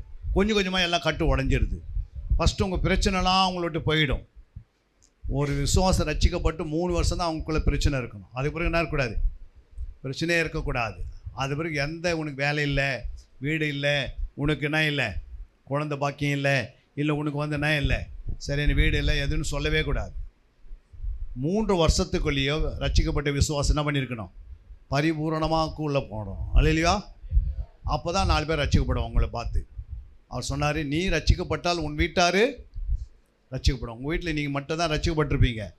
உங்களை வச்சு தான் ஆண்டவர் அந்த வீட்டை ரட்சிப்பார். ஆனால் அந்த இடத்துல நீ சாட்சியாக வாழலை அப்படின்னா நீங்கள் அந்த இடத்துல கிறிஸ்துவின் சுபாவத்தை வெளிப்படுத்தலை அப்படின்னா, கிறிஸ்துவை போல நீங்கள் வாழ்ந்து காட்டல அப்படின்னா அவங்க நமக்குள்ள வரைய மாட்டாங்க. நீ அந்த வீட்டுக்கு இடலாக இருப்ப. அல்லேலூயா. அப்போ நீ ரட்சிக்கப்பட்டதுனால், வாசிங்க அந்த வசனத்தை, அப்போஸ்தலர் 16:31. கர்த்தராகிய இயேசு கிறிஸ்துவை விசுவாசி, அப்போது நீயும் உன் வீட்டாரும் ரட்சிக்கப்படுவீர்கள். அல்லேலூயா. அப்போ நீங்கள் நம்ம ரட்சிக்கப்பட்டவங்க நம்ம இருக்கணும், கொஞ்சம் கொஞ்சமாக ஆவியில் வளரணும். சரீரத்துடைய தேவைகள் ஆண்டவர் சந்திப்பார். ஆண்டவர் சொன்ன முதலாவது தேவனுடைய ராஜ்யத்தையும் நீதியும் தேடுங்கள், அப்போது இவைகளெல்லாம் உனக்கு கூட கொடுக்கப்படும். அப்போ எப்போ கொடுப்பார் ஆண்டவர்? நீங்கள் தேவனுடைய ராஜ்யத்தை தேடினே இருக்கணும். உன் தேவைகள் கர்த்தர் சந்திப்பார். 5000 பேர் அப்ளிகேஷன் போடுறோம், அதில் ஒரே ஒரு வேக்கண்ட்டு தான். அந்த வேக்கண்ட் ஆண்டவர் எனக்கே கொடுத்தாரு. புரியுங்களா? ஏன் கொடுத்தாரு அந்த வேக்கண்ட்டு? எதுக்குமா கொடுத்தாரு சொல்லுங்கள். அந்த வேக்கண்ட்டை ஏன் ஆண்டவர் எனக்கு கொடுத்தாரு? அந்த வேக்கண்ட்டை சொல்லுங்கள். நம்முடைய ஆண்டவர் யாருன்னு நமக்கு தெரியணும். நம்முடைய ஆண்டவர் இந்த தேசத்துக்கு என்னவா இருக்கிறாரு? நம்முடைய தேசத்துக்கு இயேசு என்னவா இருக்கிறாரு? வாசிங்க கொலோசர் 2:10. சகல துறைதனங்களுக்கும் அதிகாரத்துக்கும் தலைவராக இருக்கு யாரு? நம்முடைய இயேசு யாரு? தலைவர். சகல துறைதனங்களுக்கும் சகல அதிகாரத்துக்கும் இயேசு தலைவராக இருக்கிறார். நீங்கள் எப்படி இருக்கணுமா? பரிபூரணம் உள்ளவர்களாக இருக்க வேண்டும். நம்மளாம் எப்படி இருக்கணும்? பரிபூரணம் என்ன? பரிபூரணம் என்னம்மா சொல்லுங்க. பரிபூரணத்துக்கு என்ன அர்த்தம்? ஒரு குறையில்லாத. அல்லேலூயா. எப்போ வந்தாலும் நீங்கள் ஒரு 4 பேருக்கு 4 பேர் சாப்பாடு போடுற அளவுக்கு இருக்கணும். உங்கள் கையில் ஒரு 4 பேர் சாப்பாடு வாங்கி தருகிற அளவு இருக்கணும். ஒரு 10 பேருக்கு நீ டீ வாங்கி தர அளவு இருக்கணும். அந்த நேரத்துக்கு இதை வீட்டுக்கு ஃபோன் பண்ணுறேன், ஒரு 10 ரூபா அனுப்புவாங்க அப்படின்னு சொல்லக்கூடாது. ஏன் அப்படின்னா ஆண்டவர் யார்? ஏசு யாருமா? ஒரு கம்பெனி ஒப்பா தலைவராக இருந்தால் நீங்கள் எப்படி இருப்பீங்க? காலையில் அந்த கம்பெனி கேட்டில் போய் நின்றுங்கன்னு எனக்கு வேலை கொடுப்பீங்களான்னு கேட்பீங்களா? எல்லாருக்கும் வேலை கொடுப்பீங்களா? அப்போ அவர் தான் தலைவர்னு சொல்கிறாரு. எதுக்கு தலைவராக இருக்கிறாரு? எதுக்கு தலைவராக இருக்கிறாரு? எதுக்குமா? சகல துறைக்கும். என்னது துறைனா என்ன? துறைனா என்ன? ஐயா சொல்லுவார். துறை கேள்விப்பட்டீங்களா இந்த வார்த்தை? எப்போது துறைன்ற வார்த்தை கேள்விப்பட்டீங்களா இல்லையா? ஐயா இல்லை, துறை துறை சகல துறை தனத்துக்கு அப்படின்றாடா. அப்போ துறைனா என்ன அப்படின்னு கேட்குறேன். சொல்லுங்க. துறை என்றால் மத்திய துறை, மாநில துறை, தனியார் துறை. என்ன துறை இருக்குது உலகத்தில்? எந்த உலகத்தில் போனால் என்ன துறைமா இருக்குது சொல்லுங்க. ஒரு மத்திய துறை இருக்குது, அது இங்கிலீஷில் என்ன சொல்லுவோம்? Central government.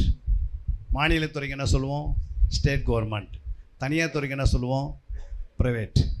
இது 3 அளவு எதாவது இருக்குதா? ஒரு பால் விற்கிறாங்க ஒரு அம்மா, அவங்களுக்கு என்ன சொல்லுவோம்? மத்திய துறைன்னு சொல்லுவியா, மாநில துறைன்னு சொல்லுவியா, தனியார் துறைன்னு சொல்லுவியா? அவங்க தனியார் துறையில் இருக்கிறாங்க, அவங்களுக்கு ஒரு துறை இருக்குது, அது பால் வியாபாரம். ஆனால் இந்த எல்லா துறைகளுக்கும் யார் தலைவர்? எஸ். அது எப்படி அந்த தலைவர் போஸ்ட் வந்தது அவருக்கு? எல்லா துறைக்கும் அவர் எப்படி போஸ்ட் வந்தது? அங்கேயே சொல்கிறார் 15ஆம் வசனம் 14-15 வாசிக்கும் போது, வாசிங்க மைக்கில். துறைத்தனங்களையும் அதிகாரங்களையும் உரிந்து கொண்டு என்ன செய்தாரு? துறைத்தனங்களையும் அதிகாரத்தை என்ன பண்ணிட்டாரு? உரிந்து கொண்டு. யாருக்கிட்ட இருந்து? பிசாசு கிட்ட இருந்து. ஆண்டவர் சொன்னாரா ஆதிகம் 1ஆம் அதிகாரம் 28 இவை எல்லாம் நீங்கள் ஆண்டு கொள்ளுன்னு சொன்னார் 1ஆம் அதிகாரத்தில். 2ஆம் அதிகாரத்தில் தேவன் மனுஷனை உண்டாக்குனார். 3ஆம் அதிகாரத்தில் பிசாசு உள்ள ஒன்று நுழைஞ்சான். உலகத்தின் அதிபதி பிசாசு வந்து ஆதாம் கிட்ட இருந்து என்ன பண்ணிட்டான்? எல்லா துறைத்தனங்களும் அதிகாரம் அவன் பேரில் வாங்கிட்டான். புரியுங்களா? அப்போது இந்த உலகம் ஃபுல்லாக யார் கையில் இருந்தது? பிசாசுக்கிட்ட இருந்தது. இப்போ இயேசு சிலுவைக்கு வந்து என்ன பண்ணுறாரு? துறைத்தனங்களையும் அதிகாரங்களையும் ஃபஸ்ட்டு என்ன பண்ணுறாரு? உரிந்து கொள்கிறார். அப்படின்னா அவங்ககிட்ட இருந்து எல்லாத்தையும் பிடுங்குறாரு. அடுத்தது வெளியரங்கமான கோலமாக்கி, அவனை வெளியேறமா என்ன பண்ணுறாரு? கோலமாக்கி அவைகள் மேல் சிலுவையிலே வெற்றி சிறந்தார். அந்த சிலுவையில் என்ன பண்ணுறாரு? வெற்றி சிறந்தார். அதுக்கு முன்னாடி வசனம் 14, நமக்கு எதிரிடையாகவும் பாருங்க, நமக்கு ஒரு எதிரியா இருந்தது என்னது? கட்டளைகளால் நமக்கு விரோதமாகவும் இருந்த கையெழுத்தை குலைத்தார். என்னது? கையெழுத்து. கையெழுத்து. இந்த உலகம் யார் பேர்ல இருந்தது? பிசாசு பேரில் இருந்தது. அக்ரிமெண்ட் பத்திரம் யார் மேலே இருந்தது? அது எங்கேருந்து வந்தது? அவனுக்கு ஆதாம யாவாலை ஏமாற்றி அவன் பேரில் எழுதினான். எழுதி என்ன பண்ணிட்டான்? இப்போ நீங்கள் என்ன பண்ணுங்க, நான் சொல்கிறதா நீ கேட்கணும் அப்படின்னு அளவுக்கு வந்துட்டான். இயேசு வந்தார், மறுபடியும் அதை என்ன பண்ணிட்டாரு? இந்த உலகத்தை கையெடுத்து என்ன பண்ணிட்டாரு? குலைச்சி இப்போ பிதாவாகி தேவன் இயேசு மேலே எழுதிட்டாரு. ஆமென். இப்போ சொல்கிறாரு மத்தேயு 28:18 சொல்கிறாரு பாருங்க. அப்போது இயேசு சமீபத்தில் வந்து அவர்களை நோக்கி, வானத்திலும் பூமியிலும் சகல அதிகாரம் எனக்கு கொடுக்கப்பட்டிருக்கிறதுன்ட்டாரு. அல்லேலூயா. எப்போ சொன்னார்? மரித்து உயிர்த்தேந்து வந்து சொல்லிட்டாரு அவங்ககிட்ட. இப்போ எல்லா அதிகாரம் யார்கிட்ட வந்துடுச்சு? யார்கிட்ட இருக்கு? இயேசுகிட்ட இருக்கு. நீங்கள் அதை வந்து இயேசுவை எப்படி நினைக்கிறீங்கன்னா, ஒரு சாதாரண சில இடத்துல சாதாரண இந்த தேசத்தில் இருந்த சில தலைவர்கள் போல நினைக்கிறதுனால தான் நம்ம எப்படி இருக்கிறோம்? தலைவரை நம்பி நம்ம ஓடுறோம் தவிர இந்த தலைவரை விட்டுட்டு நம்ம என்ன பண்ணுறோம்? வேறு தலைவரை தேடுறோம். ஆனால் உண்மையான தலைவர் இயேசுன்னு தெரிஞ்சால் உன் வாழ்க்கையில் வேலைக்கு குறையாது, உனக்கு உன் சம்பத்து குறையாது, உன் வீட்டில் ஆகாரம் குறையாது. அவர் எல்லாவற்றையும் செய்கிறவர்களாக இருக்கிறார். அல்லேலூயா. தண்ணீரும் அவருக்கு திராட்சை ரசமாக மாற்ற தெரியும், தண்ணீரையும் அதை ரத்தமாக மாற்ற தெரியும். அதே தண்ணீரை என்ன மாற்ற முடியும் சொல்லுங்கம்மா? அந்த தண்ணீர் மேலே நடக்க தெரியும், அந்த தண்ணீரை பிரிக்கும் தெரியும், அந்த தண்ணீர் ரிவர்ஸாக ஓடவும் தெரியும். அதுதான் வல்லமை, அதுதான் அதிகாரன்றார். புரியுங்களா? முடியுமா? முடியாதா? பிசாசு தோலை பிரிச்சிட்டாரு. ஒரு மாட்டுக்கு தோலை பிரிச்சுட்டா எப்படிமா இருக்கும்? ஒரு உயிரோடு இருக்கிற மாட்டுக்கு முழு தோலை பிரிச்சுட்டு அமிச்சா எப்படி இருக்கும்? அந்த மாடு எங்கன்னா போய் தண்ணி குடிக்குமா, இல்லை எங்கன்னா அலையுமா, இல்லை அவஸ்தைப்படுமா, இல்லை ஓடுமா, இல்லை எங்கன்னா உட்காந்து நேரில் காத்து படுத்து தூங்குமா? எரியுதுன்னு ஓடும். அன்றைக்கி ஆண்டவரை இயேசு பிசாசு தோலை பிரிச்சிட்டாரு. இப்போ தோல் இல்லாத ஓடுனுக்கிறான் அவனுக்கு. அல்லேலூயா. அவனுக்கு என்ன இல்லை? சரீரன்றது இல்லை. பிசாசுக்கு என்ன இல்லை? சரீரம் இல்லை. வேற என்ன இல்லை? எலும்புகள் இல்லை. அவன் ஒரு ஆவியாக இருக்கிறான்னு லூக்கா 24:39 வாசிக்கும். ஃபஸ்ட்டு நமக்கு எதிரி யாருன்னு அவனுடைய பலவீனத்தை நீ கண்டுபிடிச்சாதான் நீங்கள் எழுப்பி பிரகாசிக்க முடியும். வாசிப்பா. நான் தான் என்று அறியும்படி என் கைகளையும் என் கால்களையும் பாருங்கள். என் கைகளையும் கால்களையும் பாருங்கள். என்னை தொட்டு பாருங்கள். நீங்கள் காண்கிறபடி எனக்கு மாம்சமும் எலும்புகளும் உண்டாயிருக்கிறது போல ஒரு ஆவிக்கு இராதே, ஒரு ஆவிக்கு என்ன இருக்காது? இராதே என்று சொல்லி. அப்போ அசுத்த ஆவிக்கு என்ன இருக்காது? ஆவிகளுக்கு என்னமா இருக்காது? மாம்சமும். எங்கே போச்சு மாம்சம் எலும்பெல்லாம்? 36 வாசிங்க. அதுலயே இவைகளை குறித்து அவர்கள் பேசிக் கொண்டிருக்கையில் இயேசு தாமே அவர்கள் நடுவில் நின்று உங்களுக்கு சமாதானம் என்றார். இயேசு எங்க வந்துட்டாரு? அவங்க நடுவில் அந்த ரூம்ல வந்துட்டாரு. இப்போ இயேசு வந்து உள்ள நிற்கிறாரு. அவர்கள் கலங்கி பயந்து பாருங்க. ஏன் கலங்குறாங்க? இவரை ஒரு ஆவியா அசுத்தாவியா பார்க்குறாங்க. அதுக்கு தான் கலங்குறாங்க, பயப்படுறாங்க. சிலவங்க பார்த்தா கிறிஸ்துவங்க இயேசுவே வந்து முன்னாடி நின்னாலும் பயப்படுவாங்க. ஏன் பயப்படுவாங்க? ஏன்னா அவர் இப்படி வருவாருன்னு யாருக்குமே தெரியல. அதனால் வேதத்தை நீ அறியாதனால பிசாசு இயேசு வந்துனா கூட நீங்கள் பயந்து ஐயோ இயேசு வந்து போனான்னு உங்களுக்கு தெரியாது. அவர்கள் கலங்கி பயந்து ஒரு ஆவியை காண்கிறதாக நினைத்தார்கள். பாருங்க, ஆவியை காண்கிற மாதிரி நினைக்கிறாங்க. இயேசுவே மரித்து உயிர்த்தேந்து இயேசு உள்ள வந்து நின்னா எப்படி இருக்குது? இதுவரைக்கும் இல்லாத அவர் சொன்னார், மரிப்பேன் என்ன பண்ணுவேன், உயிர்த்தேந்து எங்கே வருவேன், உங்கள் மத்தியில் தான் வரும்னு சொன்னார். ஃபஸ்ட்டு சொன்னார் இல்லைங்களா? 12 முறை சொல்லியிருக்கிறார். நான் மரிப்பேன், மறுபடியும் என்ன பண்ணுவேன். இப்படி 12 முறை சொன்னவரை ஒரு முறை கூட அவங்களுக்கு ஞாபகம் வரல அந்த வார்த்தை. அடுத்தது அவர் அவர்களை நோக்கி, நீங்கள் ஏன் கலங்குகிறீர்கள்? உங்கள் இருதயங்களில் சந்தேகங்கள் எழும்புகிறது என்ன? நான் தான் என்று அறியும்படி என் கைகளையும் என் கால்களையும் பாருங்கள். அப்போ மரித்து உயிர்த்தேந்த சரீரத்துக்கு என்ன இருக்குது? மரித்து உயிர்த்தேந்த சரீரத்துக்கு என்னமா இருக்கும்? நம்ம மரித்து உயிர்த்தேந்தா நம்ம சரீரத்துக்கு என்ன இருக்கும்? மாம்சமும் எலும்பு இருக்குமா இருக்காதா? மரித்து உயிர்த்தேந்த சரீரத்துக்கு மாம்சம் இருக்குமா இருக்காதா? எலும்புகள் இருக்கு. இப்போ இயேசு மரித்து உயிர்த்தேந்தவன் நிற்கிறாரு. அவருக்கு மாம்சம் எலும்பு இருக்குதா இல்லையா? இருக்குதுன்னா அப்போ உயிர்த்தேந்த சரீரத்துக்கு நமக்கும் அப்படி தான் இருக்கும். நமக்கு எலும்பு இருக்கும், நமக்கு மாம்சம் இருக்கும். அடுத்த வாசிங்க. நீங்கள் காண்கிறபடி எனக்கு மாம்சம் எலும்பு உண்டாயிருக்கிறது போல ஒரு ஆவிக்கு இராதே என்று சொல்லி தம்முடைய கைகளையும் காலையும் அவளுக்கு காண்பித்தார். ஆனாலும் சந்தோஷத்தினால் அவர்கள் இன்னும் விசுவாசியாமல் ஆச்சரியப்படுகையில், புசிக்கிறதுக்கு ஏதாவது இங்கே உண்டா என்று அவளிடத்தில் கேட்டார். மரித்து உயிர்த்தேந்த சரீரத்துக்கு என்ன வேணுமா? புசிக்கிறதுக்கு என்னன்னு கேட்குறாரு. அப்போ என்ன கொடுக்குறாங்க அவங்களுக்கு? அப்பொழுது பொரித்த மீன்களையும் தேன் கூட்டு துணிக்கையும் அவருக்கு கொடுத்தார்கள். அவைகளை அவர் வாங்கி அவர்களுக்கு முன்பாக புசித்து. அப்போ உயிர்த்தெந்த சரீரம் பொரித்த மீன் சாப்பிடாதா? ஏன்னா மாம்சம்னு ஒன்று இருக்குது, ஆவி தான் சாப்பிடாது. அசுத்தாவி என்ன பண்ணாது? தானாக சாப்பிடாது. எப்போ சாப்பிடும்? இங்கே பாருங்கள், ஒரு ஆவி எப்போ சாப்பிடும்? அது ஒரு சரீரத்தை தேடும். புரியுங்களா? யாராவது ஒரு ஆள் கழிக்கிறான்னு பார்க்கும். அவன் தண்ணி அடிக்கிறவாதான் இருக்க மாட்டான். அவன் தண்ணி அடிக்கிற மாற்றி. இப்போ தண்ணி அடிக்கிறது யார்? ஆவி அடிக்குதா? அவன் அடிக்கிறானா? அவன் அடிக்கிறான். யார்? பிசாசு தான் என்ன பண்ணுது? அந்த என்ஜாய் இப்போ சந்தோஷப்படுறது பிசாசு. ஆனால் தண்ணியும் அவன் குடிக்கிறதுனால அவனுடைய சரீரத்தில் எல்லாம் வேதனை அவனுக்கு வருதா இல்லையா? அப்போது அவன் விபச்சாரம் பண்ணுறான், அவன் பண்ணல விபச்சாரம். அந்த என்ஜாய் பண்ணுறது பிசாசு. அதனால தான் ஆண்டவன் விபச்சாரம் பண்ணுறவங்க எங்கே போக முடியாது? பரலோகத்துக்கு போக முடியும். ஏன்னா அந்த சரீரத்தை பிசாசு தொட்டுட்டான். அதனால தான் விபச்சாரம் பண்ணுகிறவர்கள் பரலோக ராஜ்யத்தை என்ன பண்ண முடியாது? சுதந்திரிக்க முடியாதுன்னு வெளிப்படை 21:8 வாசிக்கிறோம். அப்போ ஒருத்தர் விபச்சாரம் பண்ணிட்டா அந்த சரீரம் கெட்டு போயிடுச்சு. இப்போ அந்த சரீரம் பரலோக ராஜ்யத்துக்கு போகாது. போமா? அப்போ அந்த சரீரத்தை நம்ம பரிசுத்தமாக காத்துக்கணும். புரியுங்களா? விபச்சாரம் பண்ணது யார்? அந்த மனுஷன் கிடையாது. அந்த மனுஷன் சரீரத்தை என்ன பண்ணிக்குது? அது பயன்படுத்துது. அல்லையா? பயன்படுத்துறதுக்கு அது சரீரத்தை தேடி வரும். ஏன்னா அதுக்கு ஒரு ஆவி தான் இருக்கிறது. அதே போல் அது என்ன பண்ணுது? அது தண்ணி அடிக்க சொல்லி மனுஷனை, ஆனால் என்ஜாய் பண்ணுறது யார்? பிசாஸ்.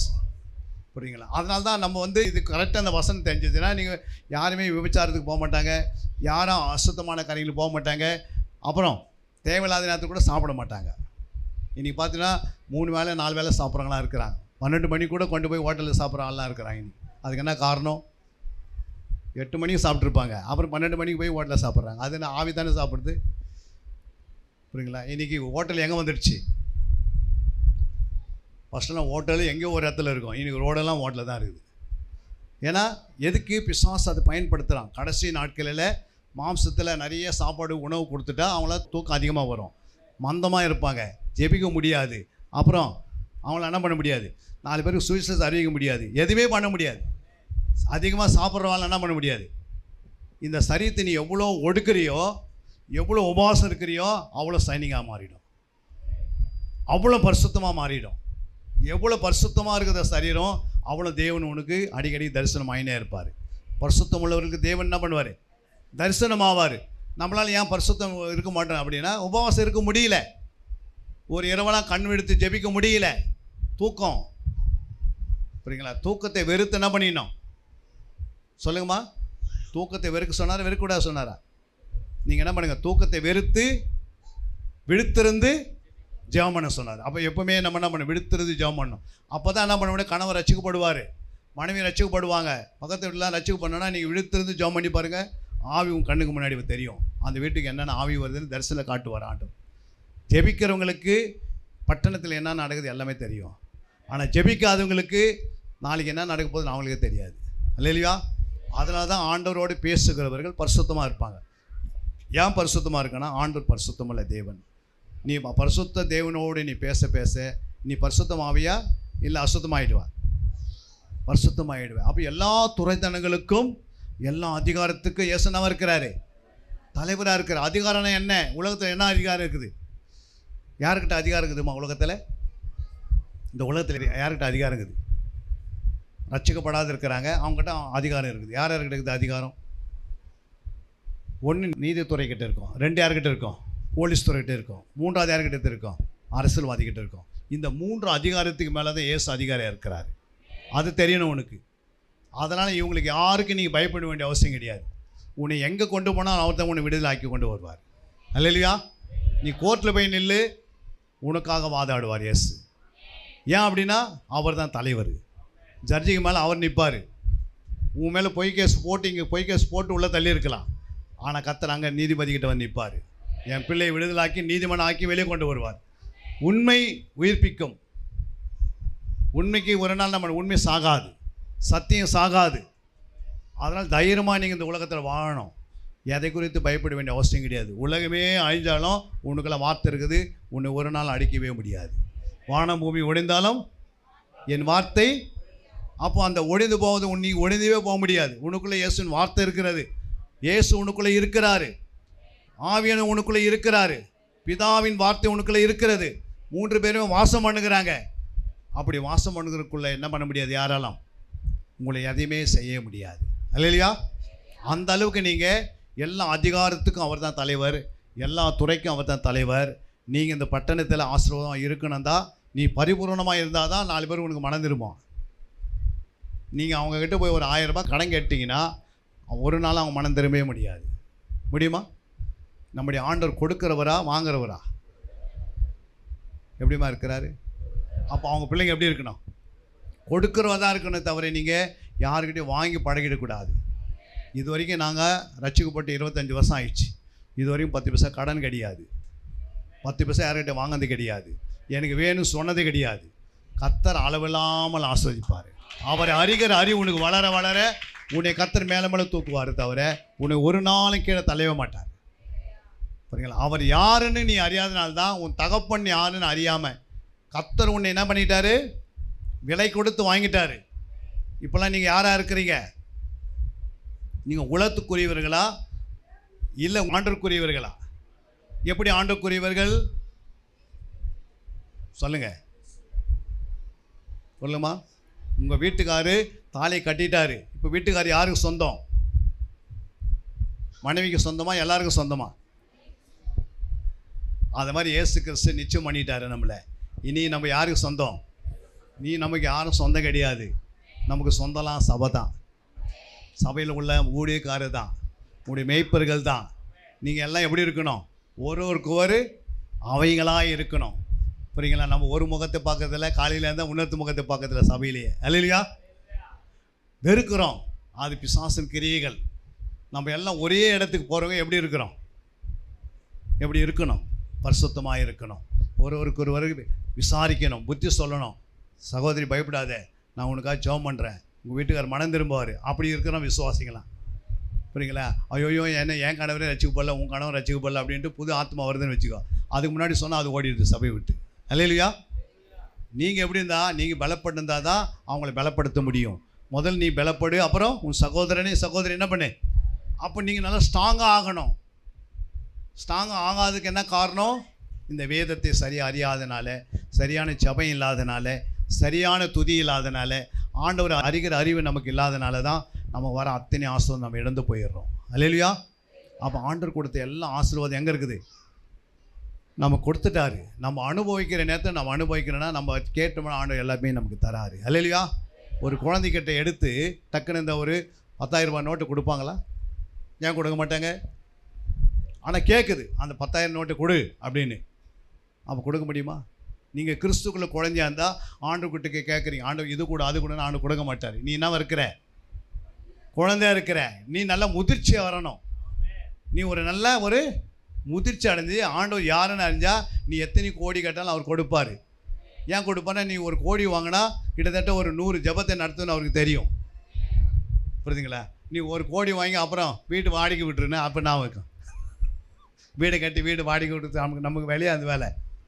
நம்ம அந்த வீட்டை கட்டி வந்தால் அதில் போய் உக்காந்துட்டு வரணும், அவ்வளோதான். நம்ம வீடு வாடகை ஒரு வேலை நம்ம கட்டினக்கூடாது. நமக்கு அந்த வேலை கிடையாது. இருக்கா? நமக்கு அந்த வேலையை கொடுத்தாரு ஆண்டவர். எந்த வேலை கொடுத்தாரு? இந்த பூமி நமக்கு நிரந்தரம் கிடையாது. நிரந்தரமா? இப்போ எனக்கு வந்து 62 வயசு.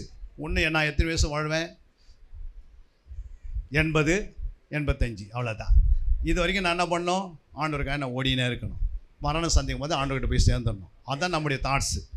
நான் உலகத்துக்காக இருக்கலாம், அங்கே ஏமாற்றி இங்கே ஏமாற்றி எல்லாத்தையும் எடுத்து நான் பேங்க்கில் போட்டு உருவி வச்சுக்கின்னு அப்புறம் நான் ஒரு 100 வருஷம் வாழ முடியுமா? முடியாது. ஏன் அப்படின்னா இது நிரந்தரம் கிடையாது. நம்ம டெம்பரவரியாக தான் இருக்கிறோம் இங்கே. அதுக்குள்ளேயே நம்மளை பரிசுத்தமாக்கணும், நம்மளோட ஒரு கூட்டத்தை சேர்த்துக்கணும், நம்ம அதுக்காக நற்கரிகளை செய்திருக்கணும், நல்ல நன்றி உள்ளனாக இருக்கணும், 4 பேர் நமக்கு சாட்சி கொடுக்கணும். இப்படி ஒரு சகோதரி இந்த தெருவில் இருந்தாங்க, அவங்க ஜெபிக்கிறவங்க, அவங்கள தான் நீ கேட்குறீங்க, அவங்க வீட்டுக்கு போங்க, அவங்க நிச்சயமாக உனக்கு ஜெபம் பண்ணுவாங்க நமக்கு சொல்லணும். எப்படி இருக்கணும்? உங்களை பற்றி பேர் சொன்னால் அவங்க ஒன்று ஜெபிக்கிறவனா இருக்கணும், ஒன்று என்ன இருக்கணும் சொல்லுமா? நற்கிரிகளை செய்வதாக இருக்கணும். அல்லேலூயா. நல்ல கிரிகளை தான் நம்ம செய்யணும், தவிர நமக்குள்ள என்ன வரக்கூடாது? தூசண வார்த்தை வெளியே வரக்கூடாது, கோபம் வரக்கூடாது, எரிச்சல் வரக்கூடாது, யாரையும் திட்டிடக்கூடாது, யாரையும் கசந்து கொள்ளிடக்கூடாது, குடும்பத்தில் ஒருமானம் இருக்கணும், நீ தெருவில் வந்தால் ஒரு மனம் இருக்கணும். நீ எல்லாருக்கிட்டையும் அன்பாக பழகணும். அன்பினாலே சபையை கட்டி எழுப்பணும். அல்லையா? அப்போ இதெல்லாம் வந்து ஆண்டவர் கற்றுக் கொடுத்துருக்கிறாரு. இயேசு உன்னோட கூட தான் இருப்பார், உனக்குள்ளே தான் இருப்பார் கடைசி வரைக்கும். உன்னை ஒரு நாள் கைவிடவே மாட்டார். உன் எல்லா தேவையிலும் கர்த்தர் சந்திப்பார். கடைசியாக நம்ம 2 வார்த்தை முடிச்சிட்டோம், அதை கடைசியாக மாதத்து முடிக்கலாம். தானியேல் 6:10. 6வது நம்ம முழங்காலிலே செபிக்க வேண்டும். 6:10. தானியேல் என்றால் அந்த பத்திரத்துக்கு கையெழுத்து வைக்கப்பட்டது என்று அறிந்த போதிலும் தன் வீட்டுக்குள்ள போய் தன் மேலறையில் எருசலேமுக்கு நேர பலகணியிலே திறந்திருக்க அங்கே தான் முன் செய்து வந்தபடியே தினம் 3 வேளையும் தன் தேவனுக்கு முன்பாக முழங்காற்படியிட்டு ஜெபம் பண்ணி ஸ்தோத்திரம் செலுத்தினான். பாருங்க, முழங்காலில் தான் ஜெபிக்கணும் எப்பவுமே. வாழை பிள்ளைகள்லாம் என்ன பண்ணோம், நல்லா நேர் முழங்காலில் நின்று நம்ம கரங்களை உயர்த்தி நீங்கள் ஜெபம் பண்ணிங்கன்னா பிசாசு உங்களுக்கு முன்னாடி விழுந்து கிடது நீங்களே பார்ப்பீங்க. உங்கள் கண்ணை திறந்த கட்டவர் எத்தனை ஆவி உனக்கு விரோதம் எழுமிச்சு அத்தனை ஆவி எங்கே இருக்குது? உன் முழங்காலுக்கு கீழே முன்னாடி அது சாஷ்டாமல் விழுந்து கிடக்கும். ஐயோ என்னை விட்டுடுங்க. புரியுங்களா? உன்னுடைய முழங்காலை நீங்கள் என்ன பண்ணக்கூடாது, வேஸ்ட் பண்ணிடக்கூடாது. அல்லையா? மூட்டு வலியாக இருந்தால் பரவாயில்ல, ஆனால் நீ முழங்கால் நின்று பாருங்கள், மூட்டு வலியே வராது. புரியுங்களா? நீ முழங்காலை ஜெபம் பண்ணி பாருங்கள், உன்னுடைய ஆவிக்குரிய ஜீவியத்தில் வளர்ச்சி வந்துனே இருக்கும். முழங்காலில் ஜெபிக்கிறவங்க எல்லாவற்றையும் பெற்றுக்கொண்டிருக்கிறாங்க. அல்லையா? எல்லா நன்மைகளும் அவங்களுக்கு முன்னாடி வந்துடுது. தேசத்தை ரட்சிப்பின் வழியாக நடத்துவாங்க. எந்த தேசத்துக்காக ஜெபிக்கிறோம் அந்த தேசத்தை கர்த்தர் ஆஸ்வதிப்பார். எதுக்காக நீ ஜெபிக்கிறோம் அதுக்கு விடுதலை கிடைக்கும். உடனே விடுதலை கிடைக்கிறதுனா இந்த முழங்கால் ஜெபம். அதனால தான் முழங்காலில் நிற்கணும். இயேசு முழங்காலில் நின்னார், எலியா முழங்காலில் நின்னார், அப்புறம் பேதுரு முழங்காலில் நின்னார். நம்ம நிற்க முடியாதா? அவங்களே வயசானவங்க, அவங்க நின்றுக்கிறாங்கன்னா நம்ம நிற்க முடியாதா? சொல்லுங்கள். இன்றைக்கி நாங்கள் முழங்காலில் தான் நிற்பேன். புரியுங்களா? நைட்டில் 12 மணிக்கு முழங்கால் போட்டு ஜெபம் பண்ணுவோம். எல்லா ஆவிகளும் இறங்குற நேரத்தில் அந்த ஆவிகளை கட்டி ஜெபிக்கிற நேரம் அந்த 12 மணிக்கு நடு ராத்திரியில். எல்லா சுடுகாலையும் எல்லாம் மந்திரவாதி உட்கார மாதிரி நம்ம என்ன பண்ணுறோம், நடு ராத்திரியில் உட்காந்து அந்த ஆவிகளை கட்டிட்டு உட்காருவோம். அது வரைக்கும் தூங்க மாட்டோம். அது வரைக்கும் வேத தியானம், துதி பாடல், ஆண்டவர் சம்பவத்தில் உட்காந்துருப்போம். புரியுங்களா? அப்படி நம்ம படைக்கணும். ஒரு பழக்கம் இருக்கணும். என்ன பழக்கம்? ஜெப பழக்கம். அல்லையா? முழங்காலில் நிற்கிற பழக்கம் இருக்கணும். நீங்கள் முழங்கால் நின்று ஜெபம் பண்ணி பாருங்கள். உங்கள் வீட்டுக்காரர் மனம் திரும்பாது மனம் திரும்புவார். உங்கள் வீட்டார் மனம் திரும்பலாம் அவங்க மனம் திரும்புவாங்க. உன் தேவைகள் சந்திக்கப்படும், உன் லேண்டு விற்கப்படும், உன் பிள்ளைகளுக்கு கர்ப்பத்தின் கனி உண்டாகும். புரியுங்களா? உனக்கு வேலை இல்லாத வேலையில் நல்ல வேலையை கொடுப்பார் ஆண்டவர். உதவாத வேலையில் போயிட்டு ஒரு வருஷம் சம்பாதிப்பேன் 20,000. ஆனால் நல்ல வேலை சம்மந்தா ஒரே மாதம் 1 லட்சம் சம்பாதிப்பேன். இல்லையா? நாங்கள் வேலை இருக்கும்போது நாங்கள் படித்தது அந்த காலத்தில் எஸ்எல்சி தான் படித்தோம். ஆனால் 1 லட்சத்துக்கு மேலே சம்பளம் வாங்கக்கூடிய கிருபை தந்தார். எவ்வளோ?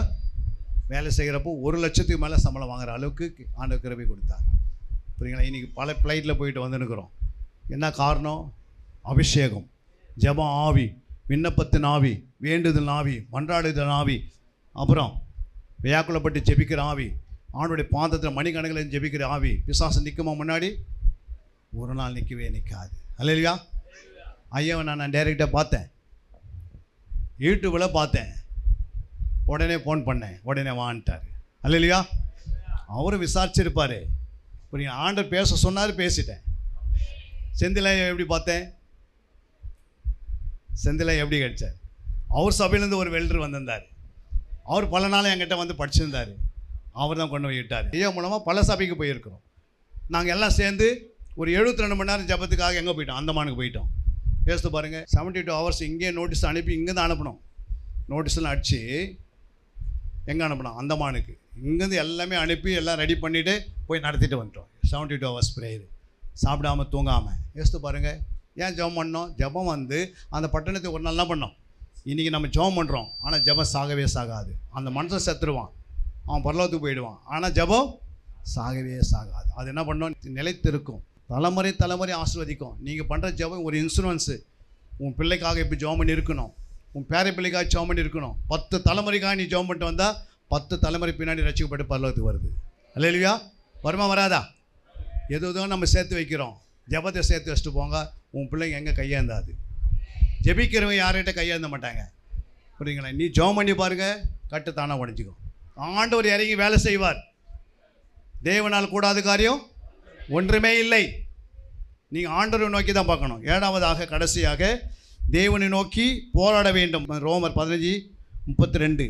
15. நீங்கள் தேவனை நோக்கி செய்யும் ஜெபங்களில் ம். நான் போராடுவது போல ஆ. நீங்களும் என்னோடு கூட போராட வேண்டும் என்று நம்முடைய கர்த்தராகிய இயேசு கிறிஸ்துவின் நிமித்தம் ஆவியானுடைய அன்பின் நிமித்தம் உங்களை வேண்டிக் கொள்கிறேன். என்ன செய்யணும்? ஜெபத்தில் போராடி மேற்கொள்ளணும், விடக்கூடாது. புரியுங்களா? ஜெபத்தை விடவே கூடாது. காலை வரைக்கும் நீ ஜெபிக்க, 12 மணி நேரத்தில் ஜெபம் பண்ணுங்க, 21 மணி நேரம் ஜெபம் பண்ணுங்க, தனிமையாக 22 மணி நேரம் ஜெபம் பண்ணுங்க. ஏன்னா ஜெபிக்க இன்னைக்கு ஒரு நாள் ஜெபம் பண்ணுற 12 மணி நேரம் முடியல, அந்த அற்புதம் நடக்கணும். ஒரு வீட்டில் ஒரு பெரிய நன்மை உண்டாகணும். எதுக்கும் நீங்கள் ஜெபம் பண்ணுறீங்க ஒரு குடும்பத்துக்காக, அந்த 12 மணி நேரம் ஜெபம் பண்ணி நடக்கலைன்னா 21 மணி நேரம் ஜெபம் பண்ணிப்பார். தனியாக ஜெபம் பண்ணி பார்த்தேன், இப்போ உபவாசம் பண்ணி ஜெபம் பண்ணிப்பார். இப்போது இரவு ஜெபத்தை போடு, இப்போ பல மணி நேரம் என்ன பண்ணு, பல நாட்கள் போடு, கட்டு உடஞ்சிட்டோம். புரியுங்களா? ஜெபத்தை எப்படி பண்ணனா, நம்ம ஒரு ஜெபம் பண்ணே இருப்போம் டெய்லி, அதுக்கு எதுவும் நடக்காது. என்ன பண்ணுறோம்? அப்படி ஜெபத்தை நிறுத்திடுவோம். அந்த ஜெபத்தை அடுத்த ஸ்டெப்புக்கு போகணும். 12 மணி நேரம் ஜெபம் பண்ணீங்க, இல்லை 2 மணி நேரம் ஜெபம் பண்ணீங்க, ஜெபம் பண்ணி பார்க்குறீங்க, அது நிறைவேறலை அப்படின்னா டக்கு என்ன பண்ணணும்? ஜெபத்தை உபவாச ஜெபத்தை போட்டுடணும். ஒரு வாரம் ஃபுல்லாக நான் உபவாசம் ஜெபம் பண்ணுவேன், ஒருவேளை ஆகாரத்தை நான் மைனஸ் பண்ணிக்கிறேன், இல்லையா? அப்படி ஜெபம் பண்ணேன். இல்லை என்ன பண்ணோம்? 21 நாள் என்ன பண்ணோம்? நான் பிரேக்ஃபாஸ்ட்டை சாப்பிட மாட்டேன், லஞ்சு சாப்பிட மாட்டேன், இந்த 2 டைம் ஆண்டவர் சமூகத்தில் நான் ஜெபத்தில் இருப்பேன், டியூட்டியில் இருந்தாலும் எங்கே இருந்தாலும் நான் இருப்பேன்னு சொல்லி நீ ஜெபம் பண்ணி பாருங்கள், 21 நாள் அந்த காரியம் நிறைவேறிடும். புரியுதுங்களா? நம்ம என்ன பண்ணுறோம்? அந்த 1 மணி நேரம் ஜெபம் பண்ணோம், 1/2 மணி நேரம் இப்படியே ஜெபம் பண்ணி காலத்தை ஓட்டுறோம். நாங்களாம் பார்த்தீங்கன்னா ஜெபத்தை மாற்றினே இருப்போம். புரியுங்களா? 12 மணி நேரம், 24 மணி நேரம், 72 மணி நேரம், 3 பகல் 3 இரவு, 10 பகல் 10 இரவு, 7 இரவு 7 பகல். இப்போது பெங்களூரில் ஒரு 72 ஹவர்ஸ் பண்ணோம், நாக்பூரில் 72 ஹவர்ஸ் போய் என்ன பண்ணோம்? 72 ஹவர்ஸ் ப்ரே பண்ணி ஜெபம் பண்ணிட்டு வந்தோம் நாக்பூரில். யோசித்து பாருங்கள். 2வது ஜெபம் காஞ்சிபுரம் மாவட்டம் உத்தரமேரியில் ஆவடி ஏசிய சபையினுடைய இது கிளை சபை, அதில் போய் 72 ஹவர்ஸ் போட்டோம். 3வது ஜெபம் பெங்களூரில் போட்டோம், 72 ஹவர்ஸ் ப்ரேயர். ஏன் போட்டுறோம் ஜெபம்? எனக்கா அந்த இடத்துல போட்டால் அந்த பட்டணத்தை என்ன வேணும்? அந்த டிஸ்ட்ரிக்ட் ஆசிர்வதிக்கப்படுகிறது, இல்லையா? நம்ம டிஸ்ட்ரிக்ட் ஃபுல்லாக ஜெபம் பண்ணனா இது மாதிரி பல மணி நேரம் வைக்கணும். ஒரு 20 ஊழியக்காரர் ஒன்றா சேர்ந்து இப்படி ஒரு 72 மணி நேரம் போட்டு ஜெபம் பண்ணிங்கன்னா கர்த்தர் என்ன செய்வது? பட்டணத்தை நம்ம என்ன பண்ணுறோம்? காலையில் ஆரம்பித்து 8 மணிக்கு முடிச்சிடுறோம், அவ்வளோதான். அதோடு 10 வருஷம் வர்றது. அப்படின்னா ஆகுது எவ்வளோ கேப் ஆகுது? 1,21 நாள் மேலே உட்காந்து என்ன பண்ணுது? முட்டை மேலே 21 நாள் உட்காந்து என்னம்மா நடக்குது? எல்லாம் கொஞ்சம் பறியுது. இல்லை அது ஒரு நாள் உட்காந்துட்டு அப்புறம் ஊரெல்லாம் சுற்றினு 21 நாளாக வந்து உட்காந்து என்ன ஆகும்? எல்லா முட்டையும் கெட்டுட்டு இருக்கும், நாற்றை எடுக்கும். புரியுங்களா? கொஞ்சம் பறிக்குமா? முடியாது. அப்போ ஒரு கோழிக்கே 21 நாள் தேவைப்படுதுன்னா நம்ம ஒரு உருவத்தை உருவாக்குறதுக்கு எத்தனை நாள் வேணும்? ஒரு குழந்தைய ரட்சிப்பில் நடத்தணும், ஒரு பிள்ளைகளை ரட்சிப்பில் நடத்தணும், ஒரு தேசத்தை நடத்தணும், ஒரு பட்டணத்தை ரட்சிப்பில் நடத்தணும், 21 நாள் ஜெபம் பண்ணி பார்க்கணும். புரியுதுங்களா? தானியேல் ஜெபம் பண்ணுறாரு, 70 வருஷம் முடிஞ்சிடுச்சு, ஜெபம் பண்ணி முயற்சி பண்ணுறாரு. 70 வருஷம் ஆன பிறகு என்ன ஆயிடணும்? இஸ்ரவேலர்கள் விடுதலையாகப்பட்டு சேர்க்கப்படணும், அந்த தேசத்துக்கு வரணும்.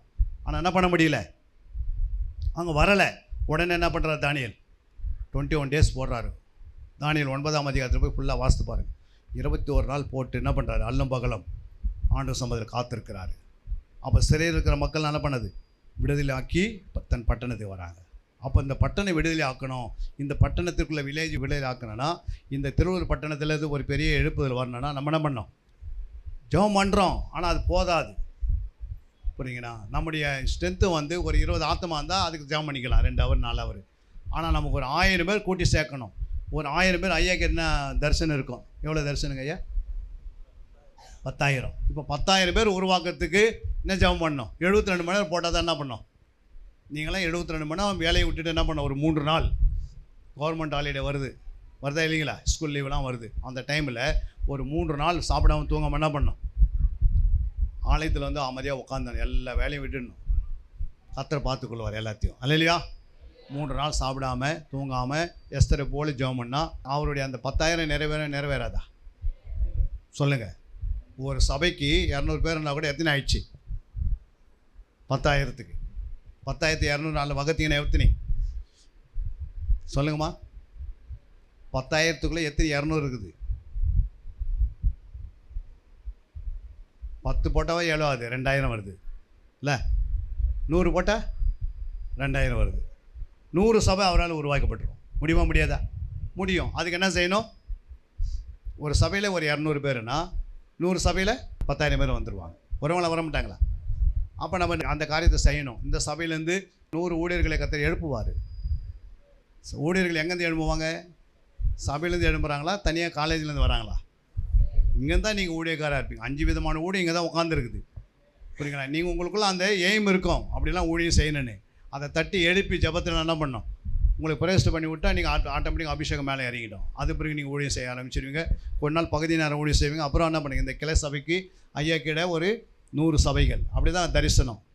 செந்தில் பாஸ்டுடி எத்தனை பாஸ்ட்டுங்க ஐயா? நம்மளது 120 சபை அவருக்கு. எத்தனை சபை? 120 சபை. எனக்கு வட மாநிலத்தில் 300 சபையை ஸ்தாபிக்கணும். எத்தனை சபை? 300 சபை. புரியுதுங்களா? ஒரு பெரிய காலேஜ் கட்டணும், ஒரு 5 ஏக்கரை இடம் வாங்கணும். முடியுமா? முடியாதா? விசுவாசம் 1000 கோடி தரும்போது நமக்கு 1000 கோடி தர மாட்டார் ஆண்டவர்? விசுவாசம் கொடுக்க முடியும்னா அது எங்கேருந்து எடுத்து கொடுக்குறாரு? ஆண்டவர் எடுத்து அவன் கொடுக்குறான். இது எல்லாமே ஆண்டவருடையது. பூமி என்னுடையது. அவர் வானத்தின் முன் சகல அதிகாரம் படைத்தவர். அப்போ எல்லாம் அவருடையது. அவர் ஏற்ற நேரம் வரும்போது கொடுப்பார். ஆண்டவர் படிப்பு பார்க்குறதில்ல, ஆண்டவர் என்ன பண்ணுறது, அந்தஸ்தை பார்க்குறதில்ல, உன் உடையை பார்க்குறதில்ல, உன் வீட்டை பார்க்குறதில்ல, பலத்தை பார்க்குறதில்ல, பராக்கத்தை பார்க்குறதில்ல. ஆவி உன் மேலே இறங்கி வரும், அப்போ அது நிறைவேறிடும். அல்லையா? ஆவியானுடைய ஆவி உன் மேலே நிரப்பப்பட்டால் நீ உன்னை ஆண்டவர் என்ன செய்யணுமோ அவர் செய்வார். நீ எதுவும் செய்ய தேவையில்லை. உன் ஆவி வச்சு என்ன பண்ண முடியாது? தூங்க தான் முடியும், இல்லை 8 மணி நேரம் வேலை செய்ய முடியும் உன் ஆவி வச்சு. என்னப்பா, நம்ம ஆவி வச்சு என்ன பண்ண முடியும்? 8 மணி நேரம் வேலை செய்யலாம், அப்புறம் ஒரு 8 மணி தூங்கலாம். வேறு என்ன பண்ண முடியும் நம்ம ஆவி வச்சு? ஆனால் தேவனுடைய ஆவி வந்து 72 மணி நேரம் இல்லை, 72 நாளில் நீங்கள் என்ன பண்ணுவீங்க? 52 நாள் நெகமையாக உட்காந்த மாதிரி உட்காந்துங்க ஜபத்தை.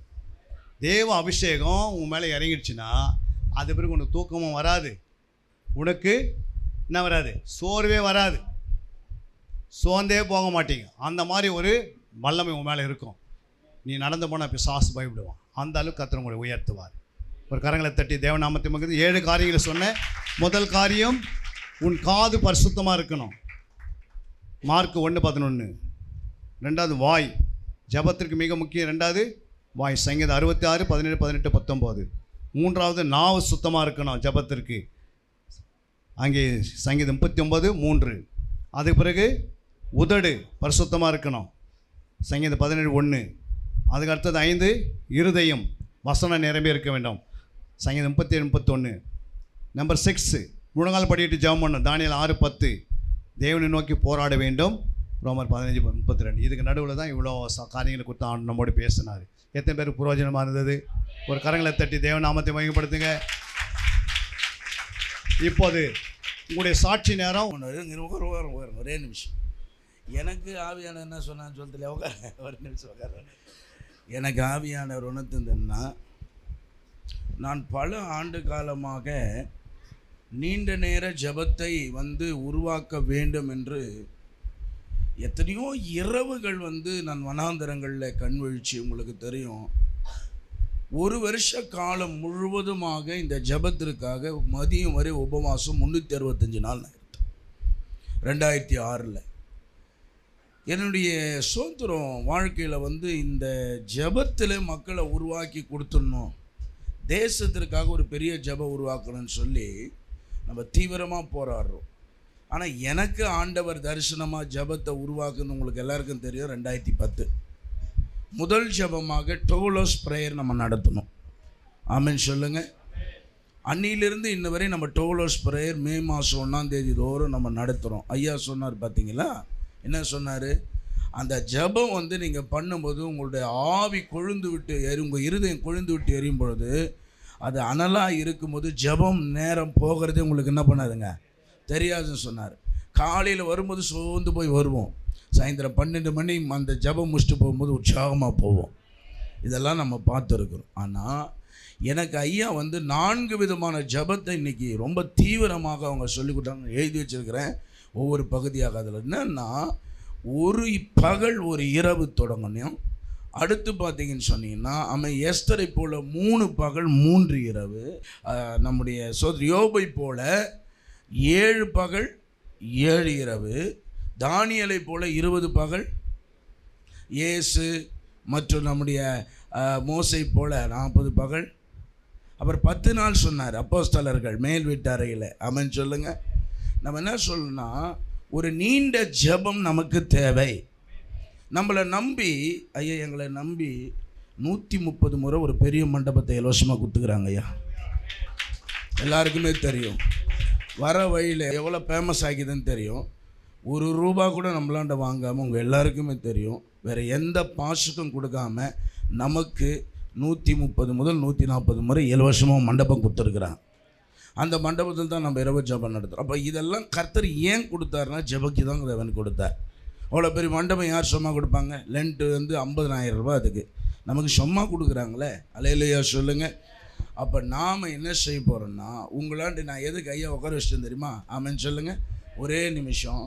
அவங்க கேட்ட ஒரு டெஸ்ட்மோனி என்னன்னா, நாங்கள் என்ன ஜெபம் பண்ணும்போது உங்களுக்கு அற்புதம் நடந்ததில்லை, இப்போது ஆவியானவர் அவர் மூலம் ஐயா மூலம் காதில் இருந்து போராட்ட ஜெபம் வரை நம்ம மத்தியில் பேசியிருக்கிறார். அல்லேலூயா சொல்லுங்கள். இதில் கண்டிப்பாக உங்களுக்கு கொழுந்து விட்டு எரிஞ்சிருக்குது நிறைய. ஆனால் நம்ம ஏதோ ஒன்றுக்காக அமைதிப்படுத்திடக்கூடாது. அதை அந்த அனல் மூட்டி எழுப்பிவிடும்போது ஐயா என்ன பண்ணுவார் தெரியுமா? ஆமென் சொல்லுங்கள். ஒரு ஆலோசனை கொடுத்து, தம்பி இப்படி நடத்துங்க இந்த ஜெபத்தை, கர்த்தர் ஒரு பெரிய எழுப்புதலை தருவார்னு சொல்லி அந்த ஜெப அனுபவத்தில் அவங்க இருக்கிறாங்க. ஏங்க ஒரு சாதாரண மனுஷனால் நிச்சயமாக நான் சொல்லுகிற இவ்வளோ பெரிய ஜெபத்தெல்லாம் நடத்த முடியாதுங்க. ஆவியானவர் ஒத்தாசை இல்லாமல் இருக்கிற இடத்துல போய் அவ்வளோ சோத்திர பெரிய லாங் ப்ரேயர் என்ன செய்ய முடியாதுங்க, நடத்த முடியாது. எத்தனை பேர் ஆமென் சொல்கிறீங்க? சத்தமாலையிலே சொல்லுங்கள். நம்முடைய வாழ்க்கையில் முதல்ல நம்ம தொடங்க போகிறோம். ஐயாவுக்கு எப்போ டைம் கிடைக்குதோ அப்போ வரட்டும். ஆனால் இன்றைக்கி வாக்குறுதியை நம்ம கொடுத்துடணும் ஐயாவுக்கு எப்போ டைம் கிடைக்குதோ அப்போ நம்ம கூடணும். அதே மண்டபத்தில் நம்ம எல்லாரும் கூடணும். எப்படி கூடணும்னா, இந்த மாதிரி கூடக்கூடாது.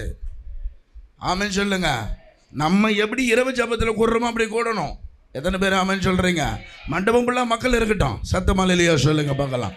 ஆமாம், நமக்கு சேர் இருக்குது, டாய்லெட் வசதி இருக்குது, ஃபேன் இருக்குது, ஐயா வந்தார்னா தங்க ரூம், மேலே ரூம் இருக்குது, இத்தனை வசதி நமக்கு இருக்குது. அல்லேலூயா சொல்லுங்கள். ஒரு பகல் ஃபஸ்ட்டு தொடக்கம், ஐயா கூட தொடக்கம் அப்படி தான் பண்ணியிருப்பாங்க. முதலாவது ஒரு டோலோஸ் ப்ரேயர் போட்டிருப்பாங்க. அப்புறம் இல்லை முதல்ல ஒரு 3 மணி நேரம் ஜெபம் பண்ணியிருப்பாங்க. அப்புறம் அது 7 மணி நேரமாக மாற்றிருப்பார். அப்புறம் 12 மணி நேரமாக மாற்றிருப்பார். 24 மணி நேரமாக என்ன செய்திருப்பார்? மாற்றிருப்பார். அதுக்கப்புறம் தான் அப்படியே போய் 48 போய் 72 போய்கிட்டே இருந்து ஒரு முறை அவங்களுக்கு நோட்டீஸை நான் பார்த்து 240 மணி நேரமாக என்னமோ ஒரு ஜெபம் நடத்தினாட்டு நம்ம காஞ்சிபுரம் மாவட்டத்தில். நான் போய் அதில் தங்கிடலாமான்னு பார்த்தேன். அன்றைக்கே எங்களை இணைச்சிருக்கணும். ஏன்னா ஜெபம் பண்ணுகிறவ எல்லாருமே அந்த ஜெபத்தில் கொண்டு போய்ட்டு வர ஆண்டவர். ஆமே, எத்தனை பேர் விசுவாசிங்க? ஒரு பகல் ஒரு இரவு நாம் எங்கே எல்லாம் ஒரு லீவு டைம் கூட எடுத்து நாம் எங்கே வேலைக்கு போவோமே, அவங்கள கர்த்தர் எப்படி நடத்துகிறாரோ, அல்லேலூயா சொல்லுங்கள். அவங்களுடைய தேவைகளை நம்ம சந்திக்கணும். அதே நேரத்தில் நாமும் சேர்ந்து நம்ம பட்டணத்தின் ஒரு எழுப்புதலுக்காக ஒரு ஜெப வீரராக மாறணும் அப்படின்ற எண்ணங்கள் நமக்குள்ளே எத்தனை பேருக்கு இன்றைக்கி உருவாயிருக்கிறது மட்டும் கை வைத்து காட்டும். அல்லேலூயா சொல்லுங்கள். ஆமென் சொல்லுங்கள். அவங்க பார்த்தீங்கன்னா என்ன சோர்வான், எங்களை 2 பிள்ளை இழந்துருக்கிறாருங்க. ஐயா சொன்ன மாதிரி ஒரு தலைவலினாவே நம்மளால் தாங்க முடியல பிள்ளைங்க. ஆமென் சொல்லுங்கள். தம்பி ஹைதராபாத் போய் வந்தான். அப்போ தான் வந்தான். ஒரு வாரமாக ஹைதராபாத்தில் இருக்கிறான் என் பையன். அவன் வந்த உடனே அல்லேலூயா சொல்லுங்கள், அப்போ தான் உயிரே வந்தது. ஆமென் சொல்லுங்கள்.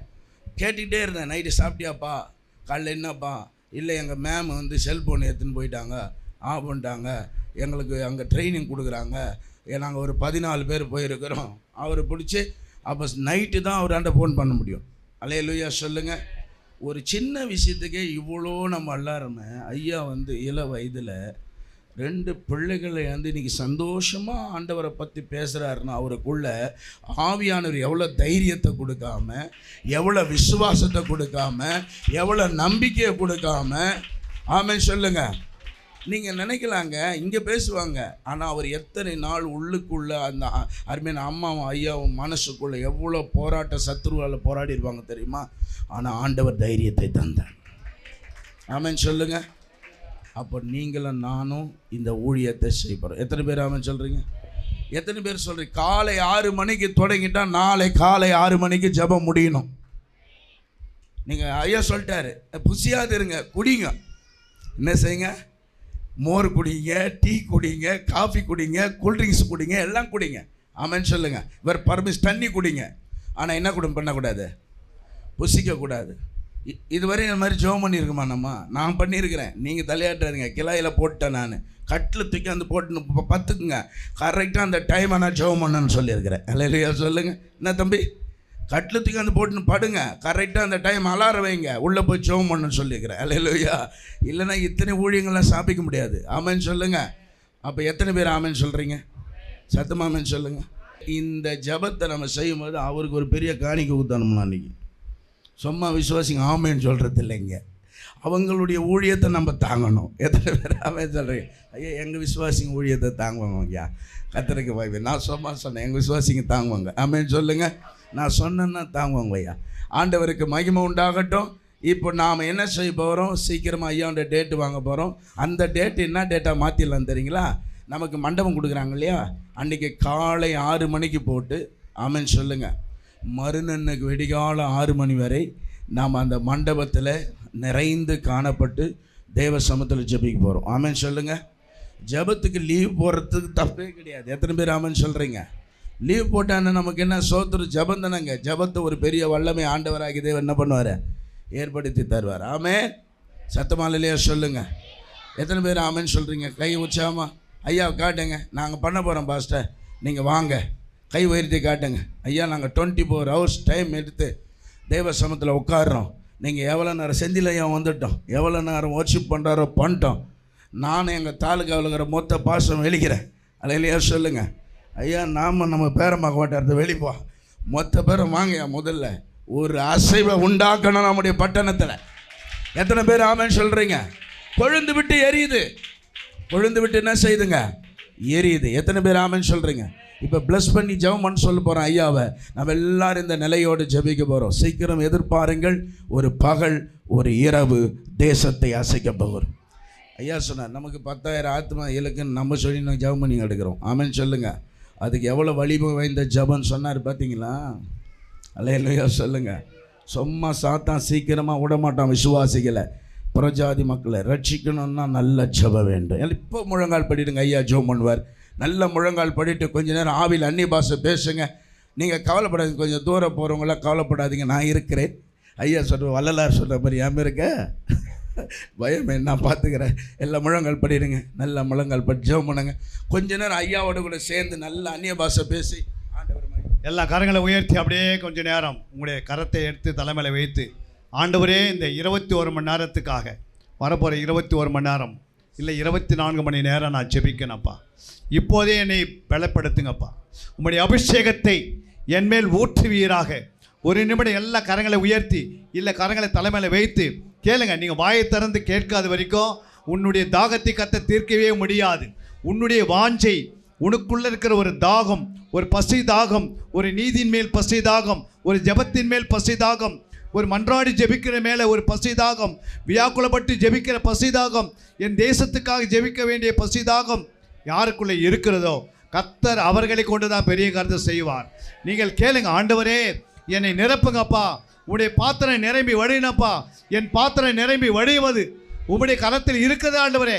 என்னை நம்பி என்னை ஊற்றுங்கப்பா. உங்களுடைய ஆவியை என் மேல் நம்பி ஊற்றுங்க. எல்லாம் அந்நிய பாஷையினால ரீலா ஷக்கா ரதினிகரபா உக்கவா ரதினிகரபா. ஒரு அக்னி அபிஷேகம், ஒரு வல்லமையின் அபிஷேகம், ஒரு ஜெப அபிஷேகம், ஒரு விண்ணப்பத்தின் அபிஷேகம். கர்த்தர் உங்களை தொடுகிறார், உன்னை தொடுகிறார், உன்னை தொடுகிறார். கர்த்தர் சொல்கிறார், மகளே உன்னை கொண்டு பெரிய காரியத்தை நான் செய்ய போகிறேன். லாலா ஷக்கா ராதா நெகலாபா இக்கரதி நிகரபா. ஒரு அபிஷேகத்தினுடைய பெற்றுகள் எல்லாருமே கர்த்தர் சொல்கிறார், நான் ஊற்றுகிறேன். கபா கபா கபா கபா இக்கரதினிகரபா.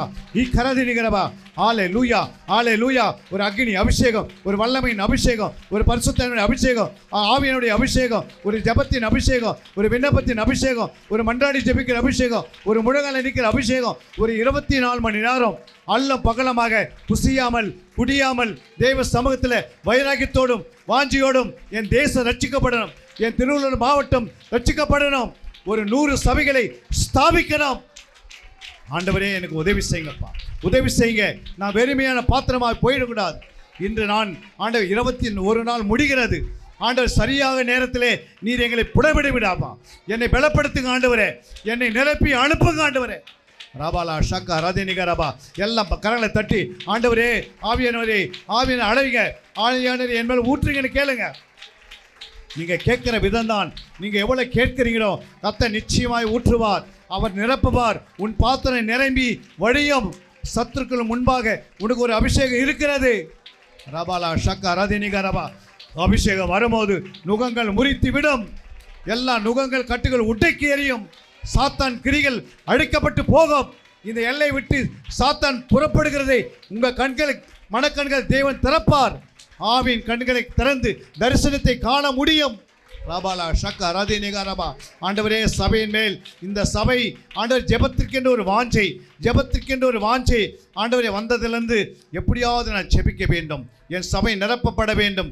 10,000 ஊழியர்களை 10,000 விசுவாசிகளை நான் பெற்றெடுக்க வேண்டும்.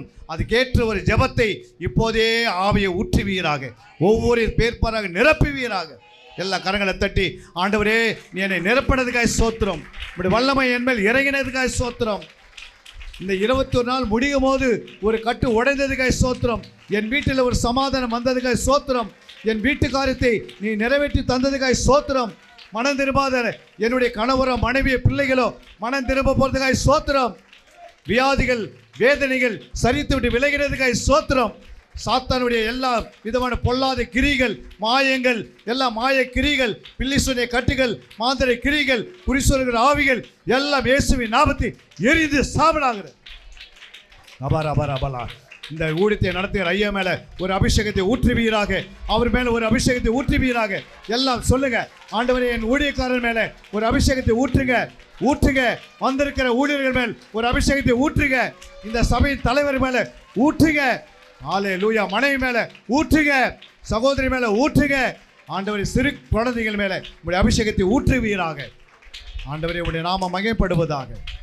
வரப்போகிற நாட்களில் ஒரு 24 மணி நேரம் காலை 6 மணிக்கு ஆரம்பித்து மறுநாள் காலை 6 மணி வரைக்கும் உங்களுடைய பாதத்தில் நாங்கள் 4-8 ஜாமங்களாக காத்திருந்து ஜெபிக்கக்கூடிய அந்த 8 ஜாமத்துக்கு ஏற்ற ஆவியை இந்த சபைக்குள்ளே ஒவ்வொரு மேலே ஊற்றி விடுறதுக்காக ஸ்தோத்திரம் ஆண்டவரே. இந்த பட்டணத்து மேலே ஊற்றுவீராக. திருவள்ளூர் மாவட்டத்து மேலே உங்களுடைய ஆவியை அளவெல்லாம் ஊற்றுவீராக. நிரப்புங்க ஆண்டவரே. எல்லா ஊழியர்களும் எழும்பட்டும். சபையை கட்டட்டும். ஆத்துமாக்கள் ஆதாயம் செய்யட்டும். அநேக ஆத்துமாக்களை சீசனாக உருவாகட்டும். ஜாமக்காரர்களை எழுப்பட்டும். போர் சேவைகளை எழுப்பி இந்த பட்டணத்தில் ஆத்துமாக்களை ஆதாயப்படுத்துவதற்கு அதை பங்குபட உதவி செய்வீராக. இந்த நாளில் அடியனை மறைத்து செந்தில் பாஸ்டரை மறைத்து ஆண்டவரே இங்கே வந்த அத்தனை பேரையும் நீ மறைத்து நீ வெளிப்படுறதுக்காக ஸ்தோத்திரம். நீர் பெருகணும் நாங்கள் செருகணும். எல்லா துதி கன மகிமை உமக்கு ஒருங்கே இருக்கு. இயேசுவின் நாமத்தில் நல்ல பிதாவே ஆமென். கரங்களை தட்டி தேவ நாமத்தை மகிமை. அன்பிற்குரியவர்களே, சத்திய வேத ஆராய்ச்சி வித்தியாசாலை தரிசன ஊழியம் 1. வடமாநிலத்தில் 300 திருச்சபைகளை உருவாக்குதல். 2.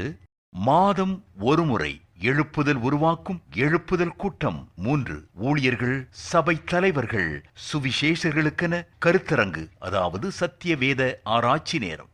4. டிவி ஊழியம். 5. பத்திரிகை ஊழியம். 6. சிடி டிவிடி ஊழியம். 7. பவர் கேம்ப் அக்னி அபிஷேக முகாம். 8. உபதேச ஆராய்ச்சி கருத்தரங்கு ஊழியம். 9. நலிந்த குழந்தைகள் இல்லம். 10. 24 மணி நேர ஜெப மையம். 11. சத்திய தேவ ஆராய்ச்சி கல்லூரி. 12.